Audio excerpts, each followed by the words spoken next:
Welcome everyone, क्या हाल चाल आप सभी लोग के। So we are again back on DU परीक्षा विद यहाँ पर last lecture of this particular semester.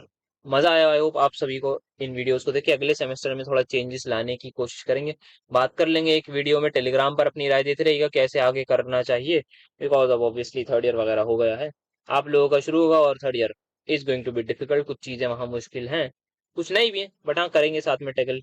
देखते हैं क्या प्लान्स वगैरह हैं, और आप लोग भी अब कुछ ना कुछ करियर में बेटर करने की तरफ जाइएगा, ना कि सिर्फ और सिर्फ अब तो मतलब अब नहीं तो कब करोगे फिर, मतलब क्या ही बोलूंगा। जिन लोगों को अपने एग्जाम्स देने हैं, वो एग्जाम्स में थोड़ा ज्यादा इन्वॉल्व रहें। और भी बाकी कॉलेज वगैरह लाइफ को अगर आप सोच रहे हो कि नहीं लास्ट ईयर एंजॉय करना पड़ेगा, तो आप, मैं बोलूंगा थोड़ा सा आप गलत डायरेक्शन में हो। अब इंजॉयमेंट वैसे रिलेटिव होती है कि अगर कोई किसी के पास टाइम है जिंदगी में कि बाद में कमा लेंगे, तो वो एंजॉय डेफिनेटली कर सकता है, उसका तो हक है। और किसी के पास अगर नहीं है तो फिर भाई अपने साथ वो इनजस्टिस कर रहा है। तो आपका यही टाइम है कुछ करने का, आपका प्राइम चल रहा है, प्राइम एनर्जी सब कुछ प्राइम में है। आप तो अच्छा जरा करिएगा। विराट कोहली आप इस टाइम पे 2016 वाले, वैसे 26 में भी भाई प्राइम में ही है, नो डाउट, बट 2016 वाली बात थोड़ी अलग है ना, यंग वगैरह तो उस हिसाब से बोल रहा हूँ। तो आप अभी प्राइम में अपने करिए कुछ बेहतर लाइफ में। लेक्चर को देखिए, तो मुझे भी देखिए, मैं बिल्कुल ये इंट्रो रिकॉर्ड कर रहा हूँ पूरे वीडियो रिकॉर्ड करने के बाद, जो कि टाइम हो रहा है 1:20। तो एग्जाम देने जाऊंगा कल, फिर आके अपलोड करूंगा। स्टार्ट करते हैं फिर लेक्चर को, क्या ही क्या। लिक्विड जंक्शन पोटेंशियल देख लो, इसका एक्सप्रेशन लिख के आ जाना। और ये बता देना पोटेंशियल जो डेवलप होता है at the junction of two electrolytic solution due to difference in the speed of ions. फिर आप फर्दर बोल देना speed is related with the transport number और आयनिक मोबिलिटी। देन आप ये वाला फॉर्मूला लिख के आ जाना, ओए, जो भी हमारा डेराइव होता है, दैट इज 2 1 - 2t RT वो आ जाएगा। अब क्यों हमारे पास ये अच्छी चॉइस होती है for making a salt bridge, तो सॉल्ट ब्रिज के पहले बारे में बता देना होता क्या, ये क्या करता है, एलिमिनेट कर देता है लिक्विड लिक्विड जंक्शन पोटेंशियल को, पहली चीज। फिर आपको बता देना है होता है इसलिए क्योंकि यहाँ पर ये अच्छी चॉइस इसलिए बिकॉज हमारे पास ट्रांसपोर्ट नंबर ऑफ कैटायन लगभग बराबर होना चाहिए ट्रांसपोर्ट नंबर ऑफ एनायन के, which is in the case of this particular ammonium ion as well as nitrate ion. बस इतना ही यहाँ पर बता सकते हैं, और क्या ही बताएगा इंसान, फिर भी आपका ठीक ठाक हो जाएगा। अब यहाँ अगर इसकी बात करें तो यहाँ हमें इसका सेल नोटेशन लिखना है। पता नहीं यार ये 3 नंबर में कैसे था, क्या करना है, आई डोंट, मेरा मतलब मेरा दिमाग इसके बारे में इंटरप्रेट नहीं कर पा रहा, my brain is not able to interpret. तो यार सेल नोटेशन तो इसकी यही बन रही है, सिंपल सी। ये सॉलिड है, सॉलिड को आप देख सकते हैं ये Fe3+ में कन्वर्ट हो रहा है विच इज एक्वस, और यहाँ OH नेगेटिव एक्वस लिख दूंगा। बस आई डोंट नो उसके बाद क्या करना होगा, और ये कैसा सेट था, मतलब बहुत ही अजीब क्वेश्चन था। इससे ज्यादा अजीब क्वेश्चन शायद ही देखा होगा मैंने वो। अब यहाँ क्या है, स्टैंडर्ड पोटेंशियल ऑफ, ठीक है, स्टैंडर्ड पोटेंशियल दे रखा है इस पर्टिकुलर रिएक्शन का। रेडॉक्स पोटेंशियल बताना है अगर हमारी पीएच हो 7। तो सबसे पहले स्टैंडर्ड पोटेंशियल मतलब E0 दे रखा है।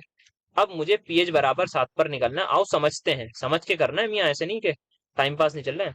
तो ई सेल बराबर आप बोलोगे E0 माइनस 0.0591 बटे एन कितना है जरा देख के बता दो, 4 log of product by reactant, product क्या है H+ आयन की कॉन्सेंट्रेशन की power 4 into partial pressure of oxygen की पावर कुछ नहीं बटे H2O लिक्विड है तो वो बना जाएगा। Because partial pressure of oxygen के बारे में कुछ भी गिवन नहीं है, तो मैं इसको डेफिनेटली 1 ही मानूंगा। ये मेरा एक्सप्रेशन बचा। अब E0 की वैल्यू इन्होंने खुद ही दे रखी है, माइनस दिस। ये क्या होगा, ऐसा करता हूँ 4 को मैं पीछे ले आता हूँ मल्टीप्लाई में, 4 पीछे आ गया मल्टीप्लाई में, तो 4 से 4 उड़ जाएगा। तो ये क्या बचा, 0.0591 into log of H+, then finally -1.3 plus हो जाएगा ये 0.0591 टाइम्स पीएच, खत्म। आई डोंट थिंक किसी भी बच्चे को यहाँ डाउट होगा, किसी भी बच्चे को नहीं होना चाहिए यार, बहुत आसान सवाल है। ठीक, बढ़िया, आगे बढ़ो। अब यहाँ देखते हैं क्या बोल रहे हैं। सेम को, अच्छा, एसिडिक हाइड्रोलिसिस कराई है हमने इससे और इससे, ये आपको गिवन कर दिया, ये आपसे पूछा गया, अच्छा कि ये लेस देन होगा इक्वल टू होगा, ठीक है। H+ के आयन की कॉन्सेंट्रेशन फ्रॉम HCl, और इन्होंने कुछ बोला है, अच्छा इक्वल नॉर्मेलिटी, बढ़िया। अब देखो जरा ध्यान से देखो, HCl है बेटा, ये मैं रिएक्शन करा रहा हूँ वही हाइड्रोलिसिस, इसकी नॉर्मेलिटी में एक नॉर्मल ले रहा हूँ, बताना जरा H+ कितना नॉर्मल आएगा। सर H+ आपका एक नॉर्मल आएगा, एक नॉर्मल आई इसकी कॉन्सेंट्रेशन, रिएक्शन आपने करा है, कोई आपका पर्टिकुलर रेट कांस्टेंट आ गया। आपको एक बात पता है ना, यहाँ पर अगर मैं देखूं ये जो KHCl है ये आपका इक्वल होता है कहीं ना कहीं K टाइम्स H3O पॉजिटिव के सूडो फर्स्ट ऑर्डर, आपको आई होप थोड़ा बहुत याद आ रहा हो। जितनी ज्यादा कहीं ना कहीं एसिड की कॉन्सेंट्रेशन होगी, उतना ही ज्यादा आपका रेट कांस्टेंट होगा। इस बात को बस आप समझ लेना, अगर आपकी समझ में नहीं आ रही, अगर आपको नहीं पता तो ठीक। तो ये आपकी सूडो फर्स्ट ऑर्डर है, पता नहीं करी थी बात ये नहीं, I don't remember, but class 11th में रहते। अब बेटा जरा दूसरी जगह आओ। अगर मेरा H2SO4 आ जाए, तो H2SO4 कैसे टूटेगा? 2H plus plus SO4 negative.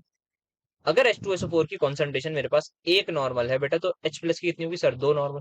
Similarly अगर मैं देखूं तो जो मेरा KH2SO4 वाला सिनेरियो रहेगा, क्या वो ऐसा रहेगा? इंटू H3O पॉजिटिव, ठीक है। H3O पॉजिटिव इस बार कितने? Two normal. क्या ये इसके डबल नहीं होगी? हाँ। अगर डबल होगी तो KHCl क्या है? कम है। तो KHCl अगर कम है KH2SO4 से, तो ये क्या होगी? Less than one. खत्म। आई होप सो समझ में आया। तो ये इसको समझाना था, पता नहीं उन्होंने क्यों दिया। और ये सवाल पता कहाँ का है? आपका जो प्रॉब्लम फॉर प्रैक्टिस होते हैं ना, एंड में देते हैं KL कपूर में, प्रैक्टिस प्रॉब्लम, वहां से ये सवाल पूछा है। उसके अगर सोल्यूशन आपको कहीं से मिल जाए, तो आपको थोड़ा तरीका अच्छा मिल जाएगा सॉल्व करने का, कैसे होगा। तो ये था सवाल। स्टेशनरी नॉन स्टेशनरी मतलब क्या मजाक लगा रखा है? फिर से बताऊंगा मैं। देख लो, सबसे पहले काम करना आपको, सबसे पहले चेन रिएक्शन बतानी है कि एक के बाद एक के बाद एक के बाद रिएक्शन होती रहती है। फिर आप क्या बताओगे कि यहाँ पर आपके initiation, termination, initiation, propagation, termination, और यहाँ रेडिकल के लिए SSD लगा के, SSA सॉरी SSD निकलता है, पता नहीं मेरे मुझसे कंप्यूटर लैपटॉप में जो खुलती है। बट यहाँ पे आप ये फॉर्मूला लगा देना, फिर आप अल्फा बराबर one, alpha greater than one के बारे में बता देना। कोई ये मत बोल देना कि ये एक्सप्लेन क्यों नहीं कर रहा मैं, क्योंकि मेरा मन नहीं करता, बस ठीक है। आप लोग जो जिसको लग रहा है कि क्यों नहीं कर रहा, तो भाई आप पुरानी वीडियो नहीं देख रहे हो और ऐसे ही मुंह उठा के आ रहे हो, तो जाओ, बाकियों का टाइम वेस्ट नहीं करूंगा। पोटेंशियल डायग्राम बनाना है तो आपको पता है, मान लो मैं एंडो का बनाऊं, एक जगह किसी का भी बनाया, तो वैसे तो आगे रिएक्शन में बहुत दोनों की बात करी गई। तो मान लेते हैं एक पर्टिकुलर डायग्राम है, ये मेरा रिएक्टेंट है, ये मेरा प्रोडक्ट है। यहाँ से लेके यहाँ तक जो एनर्जी रिक्वायर्ड है, उसको मैं बोलता हूँ activation energy, and this is the maximum energy. अब आप बोलोगे जैसे ही सर कैटलिस्ट आएगा ना, तो कैटलिस्ट एक बहुत प्यारा काम करेगा। मैं वो पूछूंगा आपसे, वो क्या प्यारा काम है सर, हमें भी बताओ। तो आप बोलोगे रुक जाओ, ये मैं जरा थोड़ा ड्रॉ कर लूँ ना यहाँ पे, ताकि आपको अच्छा लगे दिखने में। तो अब जरा आओ मेरे साथ, ड्रॉ करवाओ। सर आप खुद ही कर लीजिए, क्या हमसे कह रहा। ये हिसाब किताब था। बट जैसे ही कैटलिस्ट आएगा, तो वो करेगा क्या? वो इस एक्टिवेशन एनर्जी को कर देगा लोअर। क्या हुआ? अब यहां से लेके यहां तक की एनर्जी चाहिए, तो मतलब अब मुझे कम एनर्जी चाहिए। अब मुझे क्या चाहिए? कम एनर्जी चाहिए, सो दैट क्या हो सर? अब आपको कम एनर्जी चाहिए सो दैट आपका रिएक्टेंट प्रोडक्ट में कन्वर्ट हो जाए, या आपका एक एक्टिवेटेड कॉम्प्लेक्स बन जाए। तो एक्टिवेटेड कॉम्प्लेक्स की एनर्जी क्या कर दी आपने? कम कर दी। और द मोमेंट आपने ऐसा करा, तो आपने बहुत प्यारा काम कर दिया। एक्टिवेटेड कॉम्प्लेक्स की अगर एनर्जी यहाँ पर आपकी कम हो गई है, तो भाई आपका जो है वो रिएक्शन फास्ट होगी। तो यही आपको समझाना है और लिखना है। तो इस सवाल को देख लेते हैं, आयनिक रिएक्शन। तो मोर ऑफन इसमें जो लगाना है वो लॉजिक लगाता हूं मैं, अगर करता तो शायद मैंने भी लॉजिक लगाया हो। तो भाई सबसे पहला आयनिक रिएक्शन फास्ट इसीलिए क्योंकि उसमें आयंस होते हैं विच आर चार्ज स्पीशीज। अब चार स्पीशीज, तो अगर आपकी चार स्पीशीज मौजूद है, तो यार रिएक्शन आपकी स्पॉन्टेनियस होगी। यह बात आपको पता होनी चाहिए खुद ब खुद, because of the electrostatic force of attraction. मानते हैं या नहीं मानते सर? क्यों नहीं मानेंगे?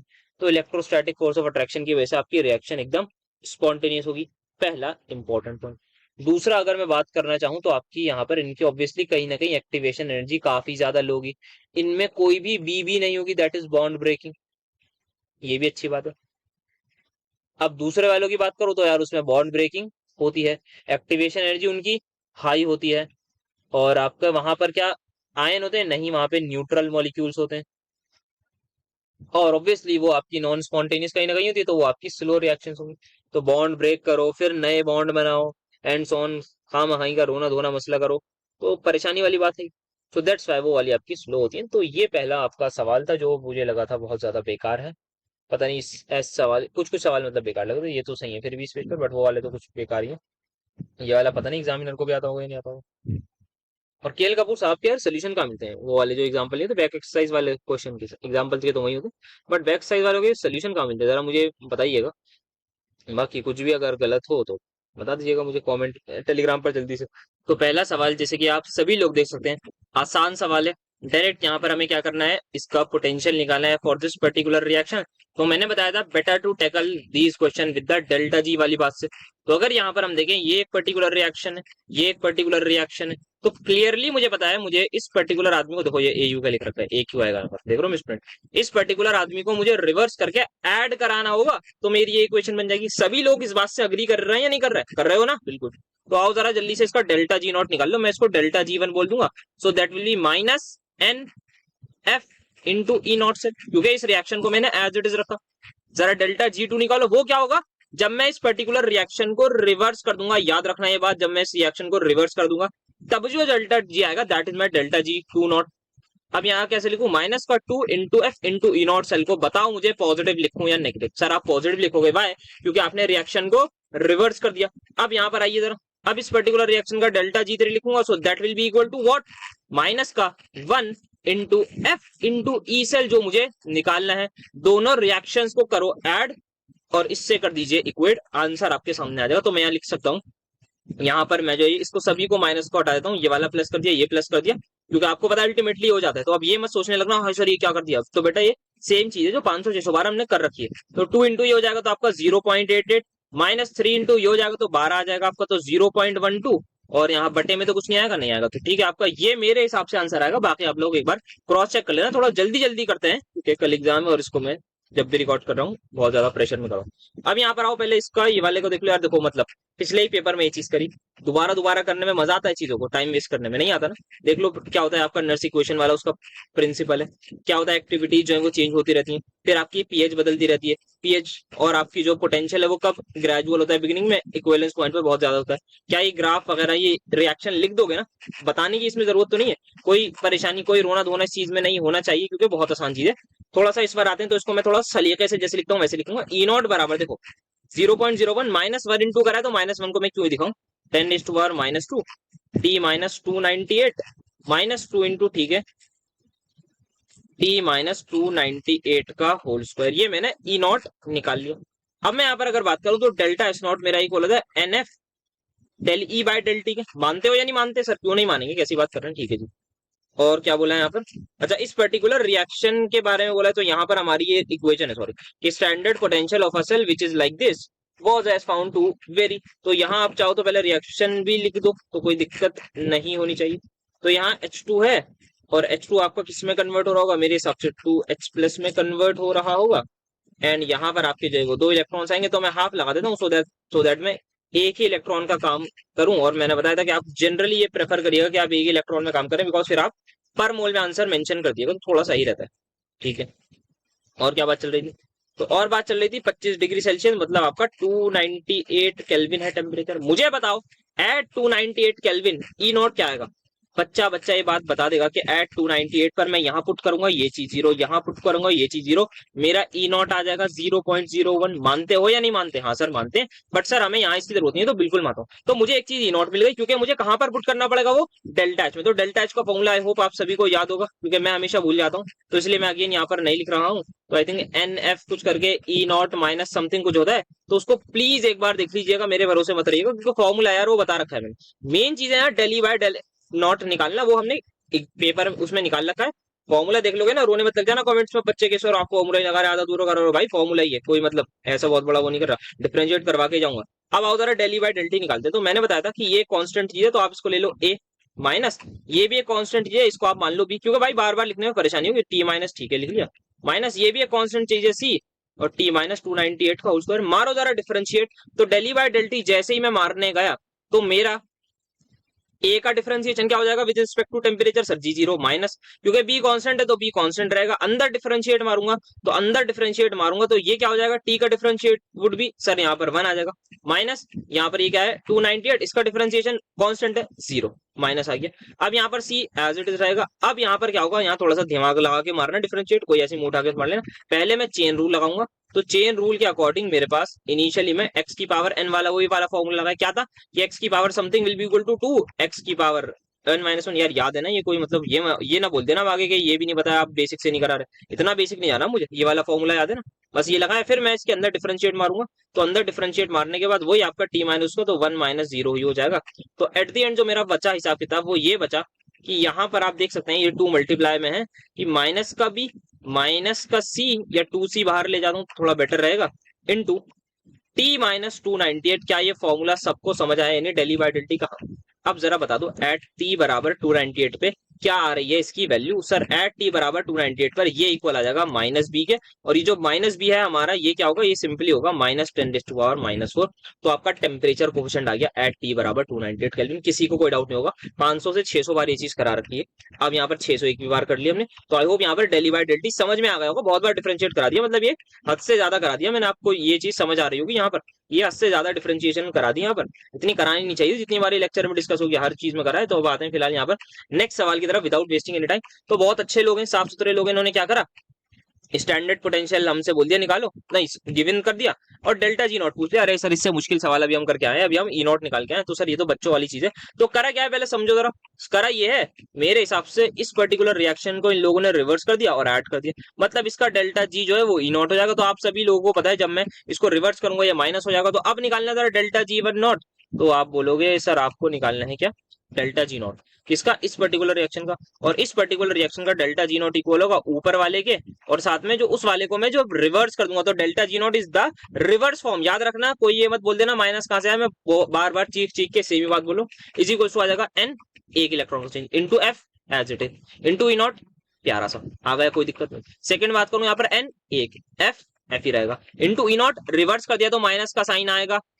ऐड करो जरा दोनों को, तो मेरे पास फाइनल आंसर यहाँ पर delta G one plus delta G two आ जाएगा। So that will be equal to, यहाँ पर इन दोनों को जैसे ही मैंने ऐड करा तो 46 और 36, तो 0.36 एफ आ जाएगा। बोलो यस और नो, समझ आया नहीं। किसी को भी ऐसा ना मिल जाए मुझे जो कहते समझ नहीं आया सर ये तो किलो जूल में निकालना था। तो बेटाओ किलो जूल में साथ में निकालते हैं, डिवाइड कर दो 1000 से, आपका और मेरा आंसर आ जाएगा किलो जूल में। फेरेडेज की वैल्यू चलो यहाँ पर आपके सामने ये भी पुट करवा देता हूँ, इंटू 96500, इससे ये उड़ाओ, इसको 96.25 कर 96.5 कर दो, लगा दो कैलकुलेटर साहब, आंसर जो भी आएगा किलो जूल में, रिपोर्ट करके घर चले जाना। हम आते हैं नेक्स्ट चीज की तरफ। और एक चीज यहाँ पर आप एक और नोटिस करना चाहो तो वो भी कर सकते हो कि ये रिएक्शन नॉन स्पॉन्टेनियस है, क्योंकि डेल्टा जी नॉट पॉजिटिव आ रहा है। पॉजिटिव आ रहा है, हाँ ठीक है। आगे आता है प्यारा सवाल, क्या था ये सवाल, एक प्लेटिनम, ये किस पर बेस्ड है अगर मैं बात करूं तो थोड़ा ना हमने वो करा था ना ऑक्सीडेशन रिडक्शन वाले पोटेंशियोमेट्रिक टाइट्रेशन जिसमें सीरियम वाले, उस पर बेस्ड है। प्यारा सवाल है। एक प्लेटिनम की इलेक्ट्रोड है, उसको हमने इमर्स करा एक सोल्यूशन में, और इस पर्टिकुलर सोल्यूशन में मेरे पास Fe2+ भी मौजूद है, Fe3+ भी मौजूद है जनाब। ये खास बात है इसकी, ठीक है। 0.1 मोलर, ये भी 0.1 मोलर होगा ये बेसिकली, ठीक है। अब यहाँ और हम क्या देख सकते हैं, और यहाँ पर ये आ गया, ठीक है। अब इन्होंने हमने क्या करा, इस पर्टिकुलर आदमी को यहाँ डिप कर, ठीक है जी। इन दिस कंडीशन यहाँ इन्होंने बोला है कि इसका जो पोटेंशियल है अगेंस्ट स्टैंडर्ड हाइड्रोजन इलेक्ट्रॉन वो आया है इतना। तो सबसे पहले हमें ये सोचना चाहिए कि इसको हम एनोड माने या कैथोड माने, पहला मेरा जो डाउट आएगा, ठीक है। दूसरा अगर हम यहाँ देखें, इन्होंने फिर बाद में क्या करा है, अंडर स्टैंडर्ड कंडीशन एक्टिविटी को हमने ले लिया यूनिटी, ठीक है जी, कोई दिक्कत नहीं। पोटेंशियल हमें बताना है इलेक्ट्रोड का जब कॉन्सेंट्रेशन हमने Fe2+ की चेंज कर दी, दैट इज मतलब कहीं ना कहीं इंक्रीज कर दी, ठीक है। लॉजिक समझ में आ रहा है मुझे कि Fe3+ अगर हमने कहीं ना कहीं इंक्रीज कर दिया मतलब उसकी कॉन्सेंट्रेशन बढ़ गई, मतलब कहीं ना कहीं मेरी रिएक्शन बैकवर्ड में आनी चाहिए। ये भी बात मुझे थोड़ी थोड़ी समझ में आ रही है। तो सबसे पहले अगर मुझे ये पता लगाना है कि ये एनोड हो गया कैथोड, तो ध्यान से देखना, मुझे पता है ई नॉट की वैल्यू आई है 0.77। कब, जब मैंने इसको अगेंस्ट स्टैंडर्ड हाइड्रोजन के अगेंस्ट लिया। तो ध्यान से एक बार समझने की कोशिश करना, ई नॉट मेरे पास ही आया है, ई नॉट किसके इक्वल होगा, E naught of cathode minus E naught of anode के। मानते हो या नहीं मानते, हाँ सर एट द एंड इसके इक्वल होगा। कैथोड का हमें कुछ नहीं पता, हमें पता है कि इस पर्टिकुलर सेल का जो पोटेंशियल है वो ये आया है, और क्योंकि यहाँ पर कहीं ना कहीं आपकी अंडर कॉन्सेंट्रेशन बराबर है तो कहीं ना कहीं ये कैंसिल हो जाएगी, ऐसा दिमाग में चल जाना चाहिए आपके। तो आपके दिमाग में ऐसा चलना चाहिए, मैं सोचने का तरीका बता रहा हूँ, सवाल प्यारा है। अब यहाँ पर ये चीज आई 0.77, तो अब ध्यान से सोचो, अगर ध्यान से सोचना, ये मेरी वैल्यू कब आएगी, जब मेरा हाइड्रोजन इलेक्ट्रोड को मैंने ये लिया हो या फिर ये। सर ऑब्वियसली अगर आपने हाइड्रोजन इलेक्ट्रोड को कैथोड लिया है तब जाके आपका जो ई नॉट है वो पॉजिटिव आएगा कैथोड का। सो दैट मीन्स यहां से मुझे पता लगा, क्योंकि मुझे ई नॉट पॉजिटिव चाहिए, कि ई नॉट ऑफ कैथोड -0, मतलब इसको मैं लूंगा कैथोड। और द मोमेंट मैंने इसको कैथोड लिया तो कैथोड पर क्या होती है, रिडक्शन। कैथोड पर रिडक्शन होने का ये मतलब है कि Fe2+ इलेक्ट्रॉन को एक्सेप्ट करके कन्वर्ट हो रहा होगा Fe2+ में। ये मेरी यहाँ पर रिएक्शन बन गई। तो that's how I have to analyse things. अब यहाँ पर देखो, ये इनिशियली था 0.1 मोलर, ये भी 0.1 मोलर। जरा लगाओ formula, E naught of cathode अगर मैं बात करूं तो ये आ जाएगा, जो भी ई नॉट होगा, इस ई ऑफ कैथोड चलो ले लेते हैं, ई नॉट ऑफ कैथोड माइनस 0.0591 बटे 1 log of product by reactant. क्या ये जीरो हो जाएगा? हाँ सर जीरो हो जाएगा। तो ईच सेल बराबर ई नॉट ऑफ कैथोड आ गया। तो ये जो 0.077 है ये मेरी ये वैल्यू है। तो 0.77 मुझे पता लग गया ई नॉट इस पर्टिकुलर सेल का। अब क्या करा है, अब मैंने कॉन्सेंट्रेशन इसकी बढ़ा के 1 मोलर कर दी। ऑब्वियसली 0.1 मोलर ही है। तो अब मुझे इस पर्टिकुलर इंस्टेंट पे बताना है क्या मेरा पोटेंशियल होगा। तो आओ जरा देख लें। तो ई सेल इस पर्टिकुलर मोमेंट में मेरे पास आ जाएगा ई नॉट, आपकी वैल्यू 0.77 है, माइनस 0.0591 बटे एक ही रहेगा लॉग ऑफ, इस बार प्रोडक्ट की कॉन्सेंट्रेशन इज 1 बटे रिएक्टेंट इज, नहीं प्रोडक्ट आपका 0.1, रिएक्टेंट आपका 1 है। ये हटाओ, पॉइंट लगाओ, इसको रेसिप्रोकल करो। मेरे हिसाब से आप सभी की आंखों के सामने ये चीज अगर आ जाए तो कोई किसी को डाउट नहीं होगा। लॉग 10 आ जाएगा, रेसिप्रोकल करा, लॉग की प्रॉपर्टी लगाई। अब ये भी प्लीज मत पूछने आ जाना कमेंट में कि ये आपने डायरेक्ट लिख दिया। तो ये क्या हो जाएगा आपका, ऑब्वियसली 1 आ जाएगा। इसको ऐड कर दो तो मेरे हिसाब से फाइनल आंसर आ जाएगा आसानी से। तो आई होप मजा आया होगा। खतरनाक सवाल। अब ये सवाल है जनाब, तो भाई वही खतरनाक सवाल है आपका, इसको वैसे डिस्कस कर ही रखा है। तो यहाँ पर हमें सेल कंस्ट्रक्टेड डिवाइसेस, उसका हमें पोटेंशियल दे दिया या है। अब डिटरमाइन करो ये। तो आओ जरा इसको देखते हैं। तो अगर आपकी, अगर यहाँ पर हम बात करना चाहें, तो अगर हमने इसका सेल कहीं ना कहीं वो करा है और ओवरऑल सेल पोटेंशियल आपका आया है पॉजिटिव, तो कहीं ना कहीं हम सोच सकते हैं हमें ई नॉट सेल भी कुछ ना कुछ पॉजिटिव चाहिए होगा। तो ई नॉट सेल मुझे अगर पॉजिटिव चाहिए तो कैथोड माइनस एनोड होता है। तो E naught of cathode minus E naught of anode. तो अब मैं कैथोड किसको लूं, एनोड किसको लूं? ऑब्वियसली मैं कैथोड उसको लूंगा जिसका मैग्नीट्यूड, या जिस सॉरी मैग्नीट्यूड जिसकी वैल्यू ज्यादा होगी। तो इसकी वैल्यू ज्यादा है, इसकी कम है। ये मत बोल देना सर ये तो 4 है, ये 0.15 है, बेटा नेगेटिव भी लगा है। तो यहाँ से मुझे ये पता लग गया मुझे कैथोड क्या लेनी है, एनोड क्या लेनी है। तो एनोड मेरी आ रही है कैडमियम वाली और कैथोड पर मेरी ये दूसरी रिएक्शन होगी। ये यहाँ से मैंने पता लगा लिया, ठीक है। तो अब यहाँ पर हम ई सेल निकाल लेते हैं। तो यहाँ पर क्या रिडक्शन पोटेंशियल है, पहले मैं चेक कर लूँ। +2 से 0, हाँ बिल्कुल रिडक्शन है। सिल्वर की अगर हम यहाँ पर बात करें, ये +1 से 0, तो हाँ ये भी बिल्कुल क्या है, रिडक्शन पोटेंशियल है। तो यहाँ पर अगर मैं एनोडिक रिएक्शन लिखना चाहूँ तो आप सभी को पता होना चाहिए कैडमियम ये आपका 2 इलेक्ट्रॉन एक्सेप्ट कर लेगा, ये आपकी रिएक्शन हो गई। दूसरा हमें क्या देख सकते हैं, हमें दूसरा क्या कराना है, अगली जगह रिडक्शन करानी है। तो AgI जो है वो 2 इलेक्ट्रॉन एक्सेप्ट करेगा, तो Ag बना लेगा, साथ में आयोडाइड बना लेगा। बैलेंस करने के लिए हर जगह मैं यहाँ 2 लगा देता हूँ। तो ये मेरी पर्टिकुलर रिएक्शन तैयार हो गई। आई डोंट थिंक यहाँ पर किसी को कोई छोटे से मोटा डाउट होगा। आप ऐड कर लो, आपको नेट रिएक्शन मिल जाएगी। पता है ये कर रखा है वाला सवाल, वैसे याद होगा आपको, कर लो क्या करना था। तो अब आओ जरा ई नॉट सेल यहीं पर निकाल के चलते हैं। तो ई नॉट बराबर कैथोड माइनस एनोड। कैथोड की यदि मैं बात करना चाहूँ तो कैथोड है आपकी, कौन सी चुनी है मैंने, दूसरी वाली। तो कैथोड आपकी ये आ गई। माइनस एनोड, क्योंकि माइनस माइनस प्लस हो जाएगा, तो 0.403 सॉल्व कर लेना। इसमें से 150 कम कर दो तो ये हो जाएगा आपका कुछ कुछ 250, तो 251 आ गया। तो ये मेरे ई नॉट की वैल्यू आ गई। ई नॉट की वैल्यू आ गई, तो आओ पुट कर दो बस। तो ई सेल बराबर ई नॉट सेल वही आपका। तो यहाँ पे जो है आपका ई सेल 0.29 दे रखा है, ठीक है, और ये 251, 0.29 is equals to 0.251 minus of 0.0591 बटे इलेक्ट्रॉन का चेंज ये ले रहा हूँ, log of product by reactant. आओ जरा नेट सेल रिएक्शन साइड में लिख लेता हूँ, यहाँ पर साथ में लिखो cadmium as it is to AgI as it is, यही रहेगा, हाँ यही रहेगा, विल गिव मी ये, और साथ में आपका ये, ठीक है जी, बढ़िया। तो लिख दो। तो यहाँ पर क्या आएगा, activity of cadmium 2+ into activity of iodide ion का स्क्वायर। मुझे क्या निकालना है इस सवाल में, मुझे एक्टिविटी ऑफ CDI निकालनी है। तो बच्चा बच्चा बता देगा अगर मुझे इसकी एक्टिविटी निकालनी है, that means I need to calculate the, कहीं ना कहीं यही particular value. Activity of cadmium iodide मेरी क्या इक्वल किसकी होगी, नहीं नहीं क्या बोल रहा हूँ, एक्टिविटी मुझे किसकी निकालनी है, कैडमियम आयोडाइड की। हाँ, तो अगर मुझे एक्टिविटी कोफिशिएंट के बारे में कुछ बोल रखा है इन्होंने, नहीं नहीं कोफिशिएंट के बारे में नहीं बोल रखा। तो अब मुझे यहाँ पर क्या निकालना है, इसकी एक्टिविटी निकालनी है। तो ये यहाँ पर मैंने फॉर्मूला लगा दिया। अब यहाँ पर अगर मैं देखूं तो ये एक तो मैं मीन आयनिक एक्टिविटी से लगा सकता हूँ कि यहाँ पर मैं मीन आयनिक एक्टिविटी निकाल लूँ तो मेरे पास आ जाएगा। दूसरा हम यहाँ पर बोल सकते हैं कि जो मेरी एक्टिविटी कैडमियम आयन की होगी वही CDI2 की हो जाएगी। तो अल्टीमेटली मैं इसको पुट कर दूंगा मीन आयनिक एक्टिविटी की फॉर्म में, जो आप बता सकते हो mean ionic activity of anion cation will be equal to, यहाँ पर कैडमियम 2+ की पावर 1 ही आएगा, आयोडाइड की पावर यहाँ 2 आ जाएगा, और इस पर आ जाएगा अल्टीमेटली क्यू। तो इसको मैं यहाँ पे इससे सब्स्टिट्यूट कर दूंगा। तो एट द एंड मेरा जो वैल्यू निकल जाएगी वो मेरे A+ माइनस क्यूब लॉग का आएगा यहाँ पर। और ये इधर मल्टीप्लाई वगैरह में बाहर आ जाएगा तो ये निकल जाएगा फाइनली। या मैं चाहूँ तो उसको एज इट इज भी रहने देता हूँ। वाई? क्योंकि मेरी फाइनली जो एक्टिविटी है किसकी मुझे निकालनी है, एक्टिविटी ऑफ CDI2 की, that is equal to simply मेरे पास मी इस वाली चीज।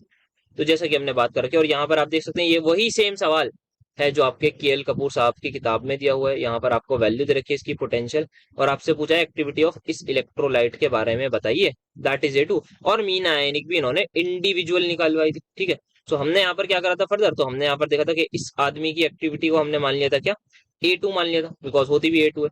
फिर हमने क्या करा था, इवेंचुअली यहाँ पर सारी की सारी चीजें पुट करी थी। कैसे, आप देख सकते हैं यहाँ पर मैंने मीन आयनिक एक्टिविटी निकाली, फिर मीन आयनिक एक्टिविटी यहाँ पर साफ सुथरी आ गई थी, तो हमने फाइनली बोल दिया था कि A2 ऐसे भी हमारा इक्वल होगा A प्लस माइनस का जो है वो होल क्यूब के इक्वल।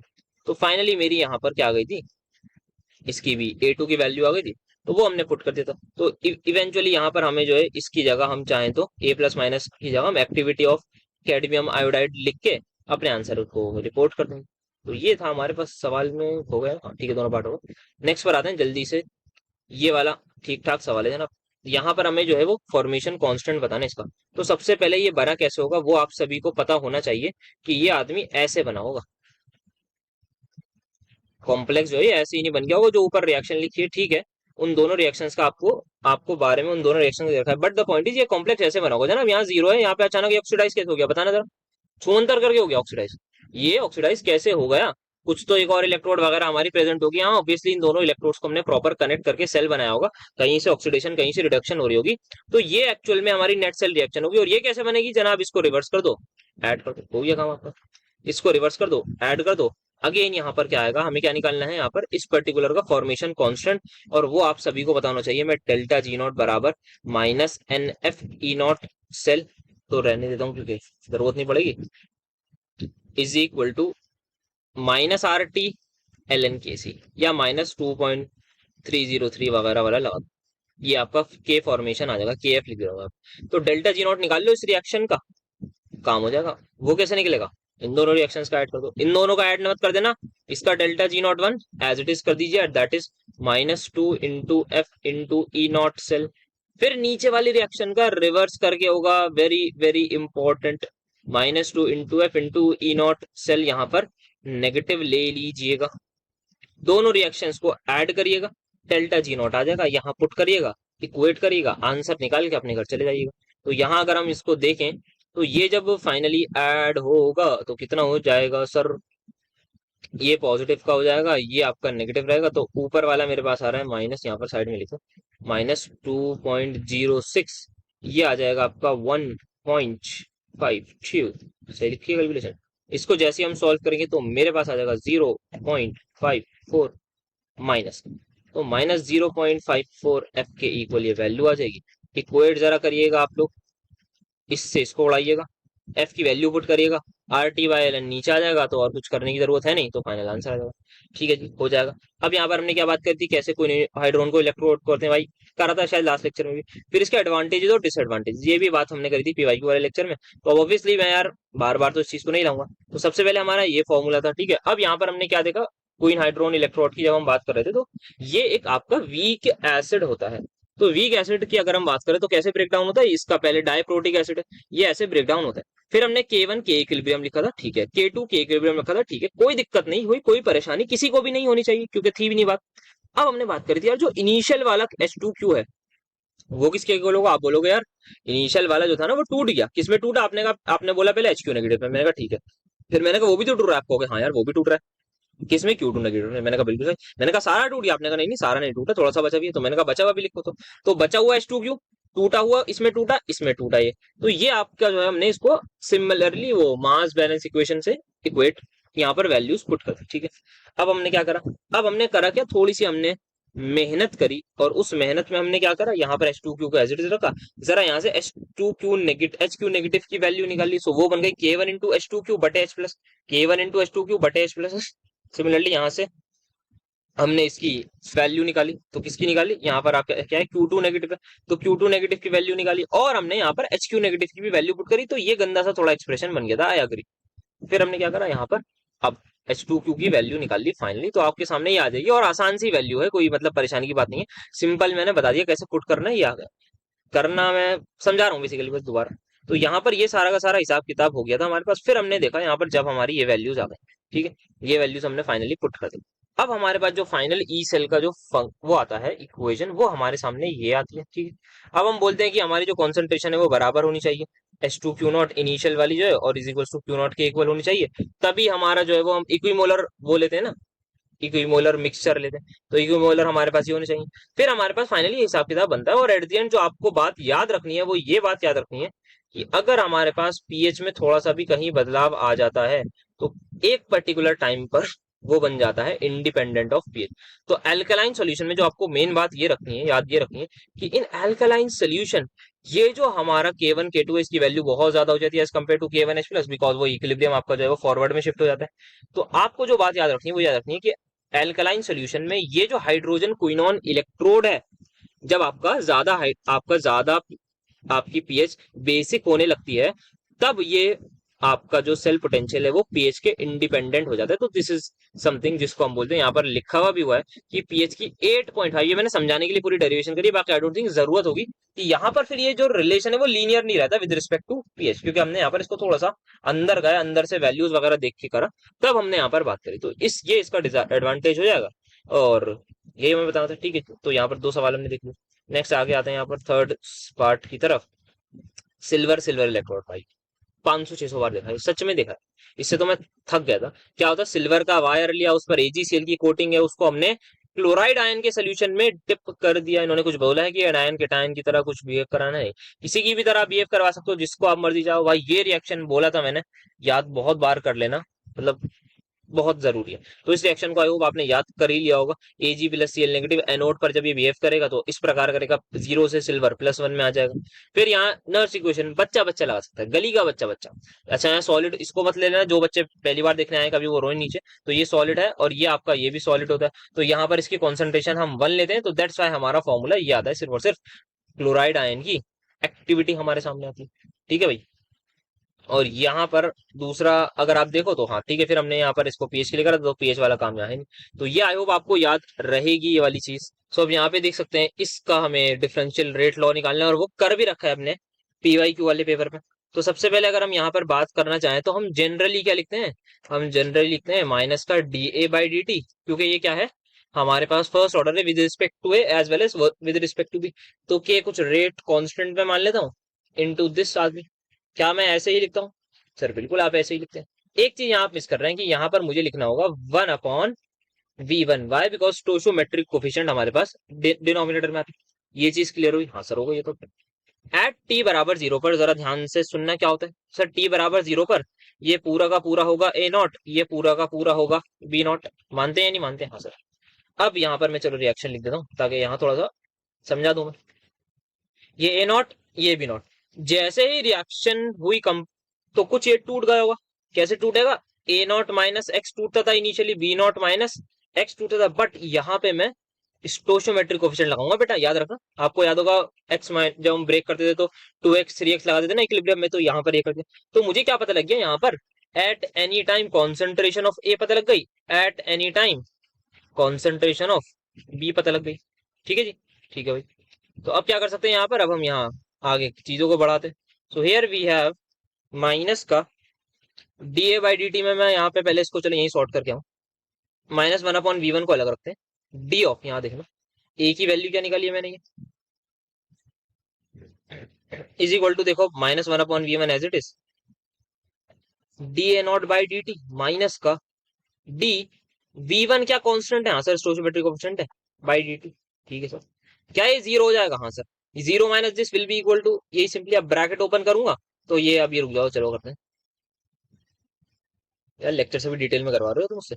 ये आ गया, इससे ये उड़ा दूं, माइनस से ये उड़ा दूं, तो क्या बन गया dx/dt। तो एट द एंड निकालना क्या है? dx/dt। तो बच्चे पूछे थे dx/dt क्यों निकाल रहे हैं, तो फाइनली मुझे जो चीज निकालनी है वो निकालनी है dx/dt। तो dx/dt will be equal to k times A0 minus V1x, B0 minus V2x। ठीक है। अब यहाँ पर क्या करता हूँ मैं, रीअरेंज कर लेता हूँ। तो ये बन जाएगा मेरे पास dx upon A0 minus V1x, B0 minus V2x is equals to, k D T, ठीक है। अब यहाँ पर जरा हो, यहाँ पर हमने क्या करता, आई होप आपको याद होगी ये चीज कि यहाँ डीएक्स को थोड़ा मैं साइड में रखता हूँ। और हमने यहाँ क्या करा था, हमने बहुत खतरनाक काम करा था। और वो खतरनाक चीज क्या थी कि हमने कुछ मल्टीप्लाई डिवाइड वगैरह करा था। हाँ जी सर, करा था। तो यहाँ मैंने आपको बोला था कि सबसे पहले आप मल्टीप्लाई डिवाइड करो विद दिस आदमी। ये तो डीएक्स ऊपर था ही, चलो इसको एज इट इज, इसको बाद में लिखता हूँ। इससे मल्टीप्लाई कर दो, इसी से अब आप नहीं, सॉरी, डिवाइड कर दिया, अब इसी से आप मल्टीप्लाई कर दो। बोला था या नहीं बोला था? हाँ सर बोला था। यहाँ पर नीचे क्या आएगा ना, यहाँ पर नीचे सब कुछ एज इट इज वैसे ही रहने दो। A naught minus V one X, B naught minus V two X. किसी को कोई डाउट नहीं होना चाहिए इसमें। अब मैंने बोला था आप अगर सेम चीज ऐड सब्ट्रैक्ट कर दोगे कोई दिक्कत नहीं होगी किसी को? सर बिल्कुल नहीं होगी, कोई दिक्कत किसी को नहीं। सॉल्व करके देख लेना, सेम पीछे वाला एक्सप्रेशन आ जाएगा, इससे ये उड़ जाएगा, ये इससे ये उड़ जाएगा, तो जो पीछे था वो आ जाएगा। करा क्यों? क्योंकि आपको पता है इंटीग्रेशन यहाँ पर कर रहे हैं, मजाक नहीं कर रहे हैं यहाँ पर। तो अब मुझे B naught minus V two साथ में चाहिए, तो आप जरा ध्यान से देखना, इसको पकड़ लो और माइनस वाला पकड़ लो, बिकॉज माइनस वाला चाहिए। तो देखना जरा, वी वन कॉमन आ गया, B naught minus V two x बन रहा है या नहीं? सर बिल्कुल बन रहा है। अब ले लो, प्लस का ले या माइनस का लूं, तो यहाँ पर मैं ले लेता हूँ माइनस, ठीक है। तो मैंने माइनस लिया, माइनस का जैसे ही मैं लूंगा तो यहाँ पर, चलो इसको मैं थोड़ा लिख देता हूँ। बचा मेरे पास ये आदमी, और यहाँ पर मैं अगर ब्रैकेट लगा दूं तो किसी को कोई दिक्कत नहीं? सर नहीं होगी। सिमिलरली अगर मैं वी टू को बाहर ले जाऊं, किसी को कोई दिक्कत नहीं? सर नहीं होगी। बटे A naught minus V one X, B naught minus V two X dot D X, और ये आ जाएगा one upon V one B naught minus V two B naught. क्या करेंगे, इसको सेपरेट कर देंगे और हमारे पास ये एज इट इज लिख देना।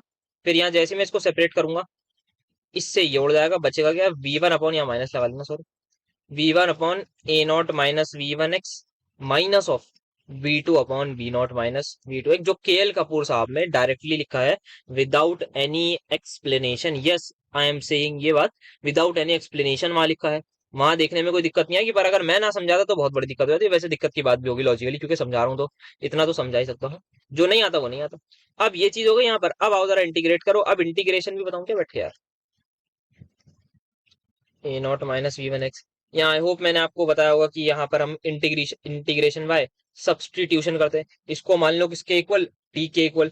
फिर फाइनली क्या करोगे, तो आप जैसे इसको मान लोगे टी के इक्वल, तो आप dx की वैल्यू निकालो, तो आप बोलोगे माइनस का वी वन डी एक्स बराबर हो जाता था डी टी के। तो D T by T bus minus का बन जाता था, फिर एल एन में आ जाता था। तो मानते हो या नहीं मानते? हाँ सर बिल्कुल मानते हैं। तो अब जब आप इसको इंटीग्रेट करोगे यार, मेरे हिसाब से इसको इंटीग्रेशन ऐसे ही लगा दो, बिना उसके बिना परेशानी के कर लेते हैं, क्योंकि यहाँ पर मैंने बता दिया एल एन टी है, और टी मैंने किसको माना था, A naught minus V one X को माना था। बस यहाँ पर माइनस लगा दो। सिमिलरली इसमें माइनस था, तो अब ये प्लस का हो जाएगा, l n B naught minus V two x, यहाँ पर ये आ गया। और ये डिवाइड में एज इट इज रहेगी वो चीज, that is one upon V one B naught minus one upon V two A naught. अब यहाँ पर मैं लिमिट्स पुट कर देता हूँ। तो at T is equals to zero पर ये जीरो था, and then at T is equals to something पर ये एक्स आ जाएगा। तो ये आपके सामने बन गया, जीरो से एक्स आपकी लिमिट बन गई। तो इसको आप पुट करोगे तो एक बनेगा l n B naught minus l N A naught. पहले ये आपने लिमिट डाल दी, फिर माइनस करा आपने, then again same l n B naught minus V two x minus l N A naught minus V one x. तो यहाँ पर आपके सामने इसको आप फर्दर सॉल्व करोगे तो मेरे हिसाब से काम हो जाएगा लगभग जितना होना था। अच्छा, यहाँ पर हमने लिमिट्स डाल दी, ये कर दिया। अब हम, हाँ ठीक है, हो गया मेरे हिसाब से काम तमाम। यहाँ पर ये ऊपर चला जाएगा, l n B naught by A naught हो जाएगा। पहले एक्स इक्वल टू जीरो वाला, ठीक है। तो यहाँ पर is equals to k T था, और नीचे क्या था वही आपका one upon V one B naught minus V two A naught, ठीक है जी। अब बचा क्या यहाँ पर, तो सब कुछ मैंने कर ही दिया आई थिंक। सो यहाँ माइनस लगा दिया था, यहाँ माइनस ऑफ माइनस प्लस कर दिया था। फिर मैंने यहाँ पर लिमिट्स डाली, लिमिट्स में क्या डाला मैंने यहाँ पर, पहले टी इक्वल टू जीरो डाला, फिर वो आपका डाला, तो माइनस ही आ गया। अब माइनस का करूंगा तो ये ब्रैकेट वगैरह ओपन हो जाएगा, यहाँ पर ये एज इट इज है, ठीक है। तो ये B naught by A naught आ जाएगा, और ये माइनस का वो आ जाएगा। हाँ ठीक है, मेरे हिसाब से सब कुछ, आई डोंट थिंक कुछ यहाँ दिक्कत हो, एक बार चेक कर लूँ। मैं वही तो हूँ, ये लिमिट उल्टी डाल दी मैंने। तो पहले मैंने टी इज इक्वल टू, पहले मुझे x is equal to x डालना था, मैंने यहाँ पे पहले एक्स बराबर जीरो पुट कर दिया। तो पहले अपर लिमिट करते ना, मैंने लोअर कर दी। तो ये प्लस का हो जाएगा, ये माइनस का हो जाएगा, बाकी कोई दिक्कत नहीं होनी चाहिए। ठीक है, तो फाइनली मेरा एक्सप्रेशन ये आ जाएगा। अब इसके आगे यार जितनी भी इनोवेशन आप करना चाहो कर सकते हो। L n B naught minus V two x but A naught minus V one, log की प्रॉपर्टी लगानी यार, प्लीज लगा लेना। ये माइनस उधर जाके अंदर जाके ओपन हो जाएगा। तो फाइनली अगर मुझे यहाँ पर इसको देखना है तो ये मेरे पास आ जाएगा plus l N A naught by B naught is equal to k T l log की प्रॉपर्टी लगाते रहना। नेक्स्ट सवाल पर आए थे, कंसेक्यूटिव रिएक्शन दे रखी है, ठीक है। Prove that the reaction with smaller rate constant is RDS. अच्छा, तो उन्होंने एक चीज ये बोली कि जिस रिएक्शन का रेट कांस्टेंट छोटा है ना वो आरडीएस है। मतलब कि यहाँ पर आपको पता लग रहा है कि ये रेट कांस्टेंट ज्यादा, मतलब ये रेट कांस्टेंट कम। मतलब ये कहना ये चाह रहे हैं कि इस रिएक्शन को आप प्रूव करो किसी तरह से, ये आरडीएस है, मतलब इसी पर रेट आपका डिपेंड कर रहा है। ठीक है, अच्छी बात है, देखते हैं चेक करते हैं कैसे करेंगे। तो अच्छा, एक बढ़िया चीज है कि यहाँ आपको पूरी डेरिवेशन नहीं करनी, इन्होंने कुछ ऐसा दिया नहीं डेरिवेशन का रीजन। मतलब रीजन की क्या बात, क्योंकि यहाँ पर आपको कुछ ऐसा नहीं दिया हुआ तो आप यहाँ डायरेक्टली चीजों को कर सकते हो। तो अब आओ जरा यहाँ पर देखते हैं कैसे करेंगे। तो सबसे पहले इस एक्सप्रेशन को मैं आगे लिख देता हूँ एक बार, या पेज ही ले जाऊंगा। तो जनाब इतने एक्सप्रेशन को आप जरा देखो, तो इसको मैं जरा अगर अच्छे तरीके से लिखूं, के वन डैश बटे ई के वन टी माइनस के वन अपॉन ए के वन डैश टी, ये यहाँ पर आ रहा है। ठीक है, अब नाउ द पॉइंट इसकी के वन डैश की इन्होंने वैल्यू बहुत बड़ी बोली है, मतलब ये वैल्यू काफी ज्यादा है, पहला पॉइंट। ठीक है, सिमिलरली ये वैल्यू काफी ज्यादा है। ठीक है, अगर ये वैल्यू काफी ज्यादा है तो क्या ये पूरी वैल्यू काफी ज्यादा होगी? हाँ सर। और अगर डिनोमिनेटर किसी चीज का बड़ा होता है तो ओवरऑल वैल्यू कम होती है। समझ में आई पहली चीज? सिमिलरली अगर यहाँ पर मैं बात कर सकता हूँ तो यहाँ पर के वन डैश के वन टी है, और यहाँ के वन क्या है, ये सॉरी ये के वन डैश है और ये के वन, तो यहाँ पर मैं इसको सर्कल हटा दूं दिखने में। सिमिलरली ये वाली वैल्यू जो है मेरी क्या है, छोटी है। अगर ये वाली वैल्यू छोटी है तो ओवरऑल ये छोटा होगा और ओवरऑल मेरा ये चीज बड़ी होगी। द पॉइंट इज कि ये वैल्यू काफी ज्यादा बड़ी होगी एज कम्पेयर टू दिस, तो यहाँ पर मैं इसको निग्लेक्ट कर दूंगा। तो पहली अप्रोक्सीमेशन मेरी ये लग गई। किसी को कोई डाउट यहाँ पर? ठीक है सर। तो यहाँ पर जो मोटी मोटी बात बनी वो ये बनी कि आप इस आदमी को हटा दो, पहली अप्रोक्सीमेशन। दूसरी अप्रोक्सीमेशन देखो यहाँ लगेगी, क्या के वन बड़ा है उससे, तो आप अगेन इसको यहाँ निगलेक्ट कर दो। तो फाइनली मेरा जो एक्सप्रेशन बन जाएगा, आप ऐसे मैथमेटिकली लिख के बोल देना ये चीज जैसे मैंने करी है, वन माइनस, फिर यहाँ पर क्या बचा देखो, यहाँ पर बच रहा है मेरे पास ऊपर के वन डैश की power e raise to power minus के वन टी डिवाइडेड बाय यहाँ पर के वन डैश आ रहा है। ठीक है, इससे ये उड़ गया, एंड देन फाइनली मेरे पास ये आ जाएगा A naught one minus E raise to power minus के वन टी।